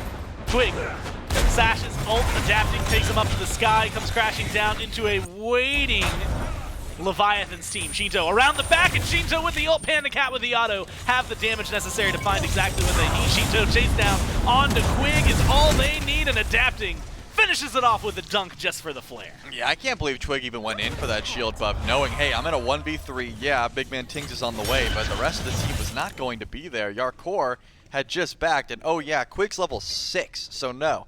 I am baffled that he even went forward for that ultimate. Because Big Man Tings, I mean, he went Book of Thoth into defense, and now is going into what I can only assume is anti-heal. He doesn't have too much damage for the follow-up. It just was not there. And shouts out to Wrong You for keeping his team nice and healthy. This is looking rough. I mean, that was the one opportunity. Of course, Twig had the beads timer on adapting in his head. He's like, hey, we need to ult him now if we're going for it. But that was not the opportunity to do so. There was not enough follow-up, and unfortunately, that just gets 2 more kills over to the Leviathans, who can do no wrong at this point, Gore. 6-0, massive lead. Tries for a purple buff invade. Maybe there's where the wrong happens. They can't complete it. But yeah, Trelly, this is a very, very, very, very good start to a game, I think, for a Leviathans roster. If Shinto gets 1 more level, he's double Quig. Oh my god. That'll be exciting. I really hope he gets it before Quig gets 7. Now we're watching the race. 11-6. Well, Quig's in lane, so he should be getting some farm funneled into him. He's got to be close, But right? is it going to be enough? No, not yet. Now I'm watching like a hawk. This has become more interesting than anything else on the map to me. And it's mainly what can Shinto do. He might be able to get it right here. Man. Stripping speed away. Still not 12. It's going to be close. This wave will do it. This is definitely level 7. There's no doubt in my mind. It's playing against him. But he has to be alive for that experience to get there. 14 is so much harder. So far. It's over. He's almost there. Yep, 7. Shinto, look, he's a power farmer. He has been. Well, Tings made it to 12. Man, where's this guy getting all the farm from? He's stealing it from Shinto, I guess. There's level 12 for Shinto. Just 30 seconds too late. Gold Fury start. Yeah, Trelly, the control, it's there. I mean, we're joking about it. It's almost 5,000 gold already. Gold Fury started up. 5,000. Well, we'll call it 4.5. Maybe we should just call it 4, actually, as the number keeps dwindling down a little bit. Still, for 10 minutes, that's insane. Oh my god, poor Twig. Half his health. Just in the span of 2 abilities. A great double tap from adapting. And so while they don't get the Fury, Leviathans do showcase exactly how much power they have on the map right now. Yeah, I'm honestly a little bit surprised that fire, or that Gold Fury rather, was even an opportunity. As we see, the up down from adapting, looking for Twig, doesn't find it, pulls the beads off of him. So that'll be the Anvil of Dawn down for Twig's speed, which is a worthwhile trade. I'm amazed that just Twig showing up in that Gold Fury was enough to say, okay, maybe we should back up. Like if it's Big Man Tings, I think that's the difference maker, right? He has plenty of burst. But just the ring bounds, and I guess the vision was enough to say, hey, if Twig knows we're doing this, Tings probably knows we're doing this, and he's going to head over immediately to try and stop us, so better that we just get out of there before, wasting. And there's the ultimate down, and didn't even confirm the Oracle, so now Gold Fury looking a little bit more doable. And it gets split. 1 Leviathans, 1 Keep. So Oracles, just as a base mechanic for those of you. I mean, it's one that, honestly, if you don't go to mid often, you might not even know, but if you split them, you don't get the vision for either squad. So it's going to be the old-fashioned ward game. Kings already have one that's kind of like haphazardly placed sort of on the pit. And it looks like they just dropped another one dancing under the Fury next to a Leviathan's ward. So coverage vision is going to be there. Charlie, I don't know if you faint for it again if you're the Leviathans. I feel like the next time we see them maybe go for a pull, it's going to be because it's a full commit, not a bait. They definitely have the ability to do so. I mean, the PandaCat's doing plenty of damage. Final K just finished that Shogun's Kusari, so if he groups up with a team, the extra auto attack damage will be massive. I kind of want him to head over, and it looks like he will. He dashed out of base, went left, not right, and has a Belt of Frenzy. My guess is early objectives are on the mind of the Leviathans, and they're going to start to pull up immediately. Still, though, Big Man Tings needs to be zoned away. currently in mid lane. Never mind. You're good. Didn't even need the frenzy. No, didn't need anything. Tings didn't even have a chance to understand that goal was being done. At the very least, Beacon spot, but here comes Fine OK to try and push you away. Fine OK leading the way. Wall, double tap attempt from Adapting. Unable to find that damage. Beacon spawned, and Wrong Use held onto it for a little bit. Kisses over to Shinto. They have about a fourth of the Beacon in their favor, trying to figure out how much control they want to really put onto this. How much you want to risk things? As mentioned, since he didn't do anything around the Fury, as he didn't have time to, still has the ult. One big grouping, especially around the Beacon, could be a pretty easy ult target for the Vulcan. And it is going to still be just a small little dance. Looks like the Kings might just have control, though. Stun. It could have been an ult follow-up from Shinto if they really wanted to kill Twig off there. But instead, it's going to be a small reprieve for the Kings. And Charlie, the smallest of victories, as it is now past that 5,000 gold. In fact, they're starting to push towards 6,000. For the Leviathans, 13 minutes. And double tap, oh my god, so much damage from Adapting. Fine OK, relatively deep, but you got the team coming in and you've got assistance. He's soloing out Twig on his own. And with Variety that low, it might be enough for Adapting to go up, dunk down, find a kill, and get rid of Twig instantly. Then help close it up, double kill as he takes care of the solo laner for the Kings as well. 8-0, a big old goose egg on the board for the Kings as the Leviathans continue to tear through. I mean, that just shows a good sign of how this game is going. First of all, Panda Cat's heading over, so maybe this is a Fire Giant and not just a Pyromancer. But Fine OK popped Frenzy just as like a damage tool. Like, he just popped it so he could try and solo out Captain Twig there. I honestly think that it should have been a Fire Giant call at this point. With no one nearby, Fine OK's playing zone duty. They had plenty of time. But it looks like Shinto didn't want that tier 1 tower to go down, so he rotated over to left.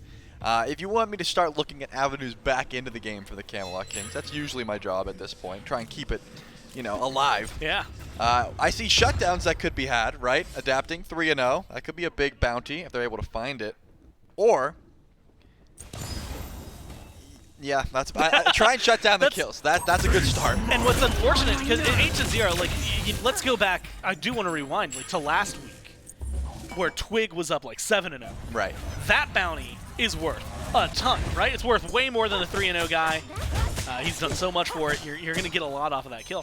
The Leviathans have spread the kills out so well, but they've only got the one dude with 3. And even then, it's like, okay, well, you've made a small chunk, you know, like 2-level lead. Like if Twig gets it, or if Quig is able to get it, you're probably going to see a pretty massive experience swing. But otherwise, it's not that big a deal for everybody else except for the gold. We're almost here again. This is our last chance. Quig, level 9. Shinto, level 17. Oh my god. The race for double is back. I paid attention. The 16-8 was not there, but this is the last chance, because I don't think he's getting to 20 before Quig gets to 11. I'm going to be honest, I gave up when I saw that it was 16-8, because I think Shinto was like 12 at the time. And he might look for it here, 17, as the fight kicks off up to the sky, but then crashing down, Adapting kills off Twig. That is the lockdown. Maybe they're going to look for a little bit more variety. It's not been tanky this entire time, but they have the CC to Kisses there. They don't have the follow-through yet. Double tap again. Variety just takes so much damage from Adapting. There's nothing you can do. Forced out. And it is a good play from the Leviathans and a wide-open Fire Giant, Trelly. They force out the Kings, and they're going to play the map. Yep, the Fire Giant's going to go down very quickly for a 15-minute hold. Looks like just grab the tier 1 tower is the call for big man Tings and Quig. Oh, they're not even going to stick around. Honestly, probably a good call. The second you hear that Fire Giant die, just retreat. Primal Fury, though, that could be a nice win if the Leviathans weren't immediately beelining for it, which means they're going to be able to grab that for free. Quig hit 10, by the way. Oh, unfortunate. Maybe Shinto goes for 20 then at that point. Wait, Yarkor didn't stop his back, though. I wonder where his teleport's at. If it's very far past purple, there's no way. Oh! Yeah, his back doesn't even get stopped, so there's no way they can try and find Yark here. And this, okay, so in reality, if the Camelot Kings want to try and win this game, which I assume they do, sitting back under Phoenix is going to be difficult, considering that everyone is ahead. So you got to try and take some uneven fights. You got to try and force, hey, if it's 4 versus 1, let's drop 3 people on the 1, right? You know, like however they're pushing these Phoenixes down, we need to sit around a corner, find a cheeky pick, try and stall. It's the best call. And I'm not saying that because it's a 15-minute Fire Giant. I'm saying that because of the gold lead at 16 minutes when there's still tier 2 towers standing. is so difficult to try and come back from. And Rong Yu actually did pick up Absolution. I'm surprised. I said that's an item he probably wouldn't have to worry about, but I guess this is for everyone else, right? Yeah, I'm kissed to someone, and they'll be getting the CC immunity, but I want to give it to the people that are close to me as well. Be everybody's savior, right? Dunk down. Oh my god, adapting. Maybe we need to go in there, report some cyberbullying. That is just a 4th kill, so 0-4-0 on both Twig and Variety. Goose eggs in all kill and assist columns for the Kings. 10-0, 17.5 in, and an 8,000 gold lead right now for the Leviathans, with the Fire Giants still on 5. And I'm still, during waiting room, everyone always asks me, how come I hark so much on how Big Man Tings is the picture of consistency? Look at that XP differential, considering the rest of his team. He is still relatively even. If Yarkor has to Aegis, he will be able to teleport out. That was a close one. Can Shinto catch him is the question. Yark needs to back right now. It looks like that'll be enough. But the fact that he is able to stay just a level down, in fact, he was a level up on Shinto for a bit, considering the rest of his team, there is just no other farm for him to grab. It's pretty ridiculous. Just sitting 0-0-0. I mean, it helps because you have the breastplate, right? You don't really have to make those heads-up plays. It's Captain Twig's job, as far as I'm concerned, to try and stem the bleeding, to try and help out his team to make sure they don't keep getting ahead. So unfortunately, he gets in positions like this, where he's trying to stop the aggression. Oh, and even had the ult. Unfortunate. I thought he was out. I was watching Shinto's blink cooldown. Like, how long out of combat does he need to stay? And unfortunately for the Kings, not only is that now a 5th for Twig, I don't think Variety's going to fare much better here. Combined, he's got some healing. 0, 10, and 0 for the jungle solo combination. Leviathans figured out where they were going to be playing through, and they have funneled it all in. 6-0-3 for adapting. He looks great on Thor. And 19 minutes in, Trelly, 10,000 gold lead. You're starting to count on miracle defenses here if you're the Kings. Oh, quick walled off. He's going to be in some trouble here. How much damage to follow up? Looks like not too much. Leviathans, not sure they're even looking for this Phoenix yet. I guess because Variety spawns in 8 seconds. A little bit risky to pop that much forward, but usually around this point I say something along the lines of, oh, those Phoenixes do a lot of damage. You're not that tanky, probably should go in. Adapting, forced into the Peds and the ult thanks to Yarkor. But I would say that Rong Yu's tanky enough to tank up a Phoenix here, right? Because he's got the extra level of sustain. That's the big difference maker. He's got Sentinel's Embrace, he's got the breastplate, and he's got healing. I don't think it would have been a crazy assumption that a Phoenix was possible, but it seems like the Leviathans are going to wait for one more Fire Giant before they try to fully break the base. And Charlie, I've been watching the player cams a lot. I've been trying to avoid those. Well, I've mainly just been looking. Leviathans, every time you glance down, very vocal. Finally, I'm starting to see some from the Kings. But for a solid minute there, it just looked like dead silence. Maybe resignation on their faces. Right now, though, again, communication back up. I'm waiting for teams. I feel like it's, at this point, you were talking about it earlier when we need to see some off-numbered fights. This might be one of them. Fine, okay. Winning in the 1v1 against Variety has to fall back when Hardcore gets involved in the conversation. Does allow his team to pick up pretty easily in Fury, and he still gets the kill. Come on! He goes in and finds it. Is going to get punished for his sins, it looks like. He overstays his welcome. A couple autos make sure that this is not an absolute blowout. And one finally on the board with a couple of assists over to the Kings. Losing Final K right before Fire Giant. He's your Frenzy user. He's the one that is going to make you do extra damage to that objective with the Shoguns. Can Shinto deal with Yark is the question. He doesn't even care about Yark. Seems like he's going for takes. He's saying, you know what, I know that Adapting's got my back. He's going to put Yarkor down. I'm just going to chase and get both relics from the Vulcan anyways. Who needs Final K? Something, man. It's straightforward, right? It is just blink in, and much like you said, just trust that Adapting's going to hit that dunk and get the kill for you. Now you get to start up the Fire Giant. The wait for Final. They might be forced to. Yeah, I don't think they can burn it fast enough to not wait for him. Which may be good news for Final K. He might not have been waited for otherwise. I think they wouldn't have. They're like, you shouldn't have died, bro. Punishment for you, man. You ruined the 14-0. Did Variety not know they were on fire? Surely he did. His bead's on cooldown, his dash is on cooldown. Saw him use it once. Should be coming up in a second here. He just wants farm. He's just going to keep going. Adapting's up. I don't know if Adapting can reach. Nope, never mind. He's got exactly what he needs. Oh, there's number 15 for the Leviathans. Trelly, 13,000 gold.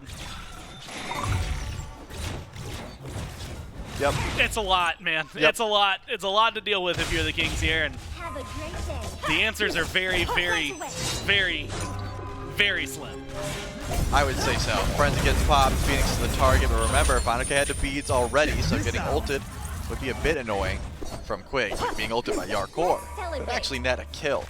Remember, the carries, the actual damage dealers on the side of the Camelot Kings aren't too far behind. I mean, Ting's is level 20, he's got upgraded starter, he's got Ob Shard, whereas Yarkor upgraded that starter as well, has the kin size. If they're able to stall for a bit and just let these tanks sort of get low, they can kill some of the tankier targets here on the Leviathans. Quick, goes for an ult. Isn't able to pull anybody in. Sanctified Fields creates some space. Good Vulcan ult, gets damage, but only on the wrong U. Fine, okay, sitting about half health. You've got Aphrodite healing, although it's not connected between the two of them. Has his own self-sustain, though. And they're going to pick up a little bit of that health bar before poking in. Panda Cat on the Ola run. It's a little bit of damage, but the Phoenix still stands as they wait for their minion wave to come in over on right. Adapting, going up into the air. Variety tries to create some separation, but it's Hardcore who's dunked on wall, not able to find the stun. Adapting eats a lot of damage. They can find their second, and they do. Shut down kill for Twig onto Adapting. Fine, okay, he's deep, but you've got Shinto who's creating space. Double kill for the mid laner, but he might have bit off more than he can chew. Low health and save. Thanks to Wrong U and the relics. The damage still flows the other way, though. Quick goes down, and the Kings unfortunately keep falling. They're finding kills, Trelly. One by one, they are finding their openings and finding their moments. Twig is then able to chase out another with the help of Tings. They put a kill on the board, loses his life in the process, and it looks like Finoke and Wrong U. This is an absolute masterclass on how to balance Phoenix aggro. Everyone is tanking and backing up. Can Tings even keep this Phoenix alive? Does not look like it. He'll get one kill, but they don't have any more damage. Shito has to back up fearing the backfire. No way, they're still going in though! And you've got the damage to do so. You kill off Tings, you ult! kill off the bird, and you might just kill off Variety. No! Oh no! How catastrophic for the Kings, what felt like finally. What? Quick missed! He missed the ult! Look at Tings! He missed the Ares ult! Charlie, they finally got some kills. That smile on Twig's face just says, unlucky, bud. You know, Unlucky. you'll get him next. He tried to blink, that's what it was. He got put into combat, he couldn't blink. They lose to Phoenix. They did. 21-4. It's 15,000 gold. And Shelly, I'm gonna keep it real. Please do, Gore. The only kills the Kings got were the Levi's that dove super deep. Oh, of course. Adapted completely choked though, by the way. My man tried to go for the kill, sort of whiffed onto Yarkor, ended up having to Aegis. So I don't think that was him diving too deep. Essentially, he just kind of did not expect the relics from Yark. So that was that was good. And you know what? We're gonna hold on to it. At least I'm gonna hold on to that. Leviathans get the Primal Fury. Shinto's taking the beacon. Does Twig get spotted out here? No, he doesn't. I thought Captain Twig was on Adapting's radar. Looks like he's not. Fire Giant, that's gone, right? The buff no longer here. So Leviathans look like they're just going to stall for a bit. But Adapting knows that Yark's around. Is Final K covering the option? Does not seem like it. If you're Yarkor here, there's no way your teleport is anywhere within ulting distance, right? You are making sure it's near Phoenix at this point if you're going to push up this far. As safe and as far away as you possibly can have it. The inverse of what we saw, what was it, Zap last week? It felt like, if I remember correctly, he was using it very, not just aggressively, but as, like, as a teleport. Yep, for sure. He was going from base to the enemy Titan with his teleport. It is the opposite of that, where you are doing your best to get back to base. Titans Unleashed, they're going to run down left. It looks like the Kings are going to answer that in kind. You know, Charlie, one of the things we had talked about, and I think needs to be mentioned, but in Game 2 we talked about hunkering down, right? Withstanding, enduring, I think was the word that I used. That's kind of where the King's mentality needs to be at, is endure. You've got 2 Phoenixes down, but your Titan's not in the room. Maybe you can walk away unscathed from this one. Maybe not, though. Shinto ults forward, dunk down. My God. Just let the man live for a moment. 1-7-1. Only beaten right now by the 0-9-2 from Variety. Twig and his solo laner just cannot catch a break. Shinto gets walled off by adapting, though, so maybe that's the break they needed. The issue here is that Quig can't blink because he keeps getting put into combat because of the contagion. Finally, he is able to back up here, and it looks like he'll be able to just walk out for free, but the Titan is still alive. Camelot Kings do have their right Phoenix up, but there's a fire wave. There's 2 fire waves actually over and right, and mid Phoenix still has some time, so the Leviathans can walk forward with some sustain from Wrong Yu. It'll be okay to walk forward with that frenzy being popped. It's going to be damage. Bird, main goal, Variety. Maybe just an extra on the way there. They find the path open. They get the Phoenix, and they're marching forward. Quig goes for the ult. Not going to find any pulls this time. Fire minions get the right side Phoenix. And that's 3 down of the King's base. Leviathans regroup in mid.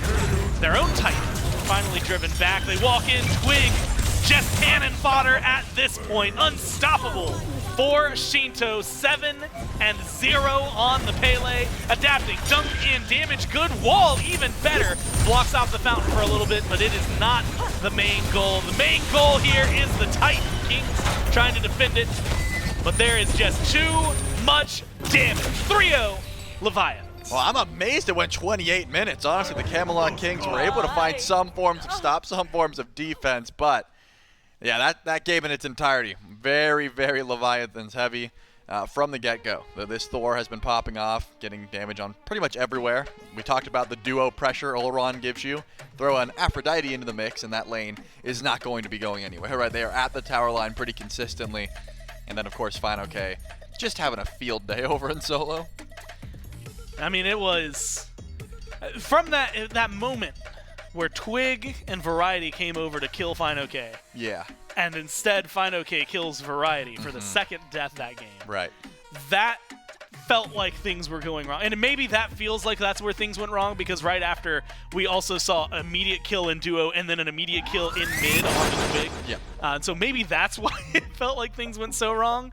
But unfortunately for the Kings, it just started what was a small snowball into a giant, like a snowman at the very end there for the Leviathans. Was that a snowman we just witnessed? Is that what that's yeah, called? When, sure. When the snowball gets too big, it turns into a snowman. I guess it turns into a snow boulder, but like that's how you know, like when you're making a... No, I mean, you roll the snowball to a point, and then you make another one, yeah. and then boom. So, yeah. There you go. Unfortunate. The snowman got too big, and Leviathans take this one 3-0. And they take it, like you said, 3-0. A good win for the Leviathans here.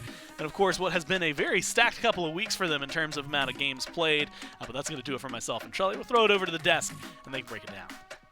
Bit of an avalanche. Maybe that's what they were going for. With Snowball eventually creates an avalanche. Yeah. I don't know. That's just where I'm going to go with that analogy. Yeah, this one did not look great for the Camelot Kings, and I think Gore's right to highlight probably what felt like the mental turning point, at least over in the solo lane. FineOK already has a kill up over Variety. Variety and Captain Twig come over, say we're going to kill FineOK. And then Variety dies under the tier 1 tower, and FineOK lives, and it felt like from that point on, at least the solo and jungle mental of the team starting to go down a little bit.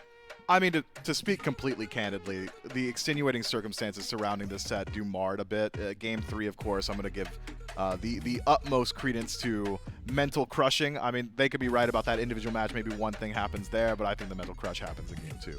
And when something like that happens, unfortunately, it's really tough to get your head back into the game, and the Camelot Kings fall prey to it this time around. It's incredibly unfortunate, but sometimes situations like this are a bit unavoidable. That's not to say that the Leviathans did not play good Smite, and I think that needs to be the primary takeaway. Although there are things that really were outside of the control of the players here, Leviathans still did come in today with a very strong game plan. They still did play their game very well, and they deserve credit as far as that's willing to go. And this one's just further proof of that. Leviathans given absolute control absolutely. Adapting on the Thor, back in true adapting form, I think is the best way to put it. Very few times did we see an ultimate miss from adapting on this kind of a pick out here, whether it be a dunk for the actual killing blow or to set up for the CC. I mean, even in the Titan dive, adapting dunks in, throws a wall to block off the fountain path to potentially either find another couple picks or at least to delay how long one of those players can get back to the fountain. Shinto on the Pele, I think 7-0 by the time he's walking up to the Titan room at the very end of this one. Just a dominant performance across the board here for the Atlantis Leviathans. 8-0 for the ending game on Shinto, 8-1 for adapting. There was a point where we look up at Final K and he's 3v1ing, and then that eventually snowballs into the rest of the Leviathans rotating over, picking up, I think, 3 kills during that engagement. And now leads the Leviathans to a 3-0 win here against the Kings. Yeah, they are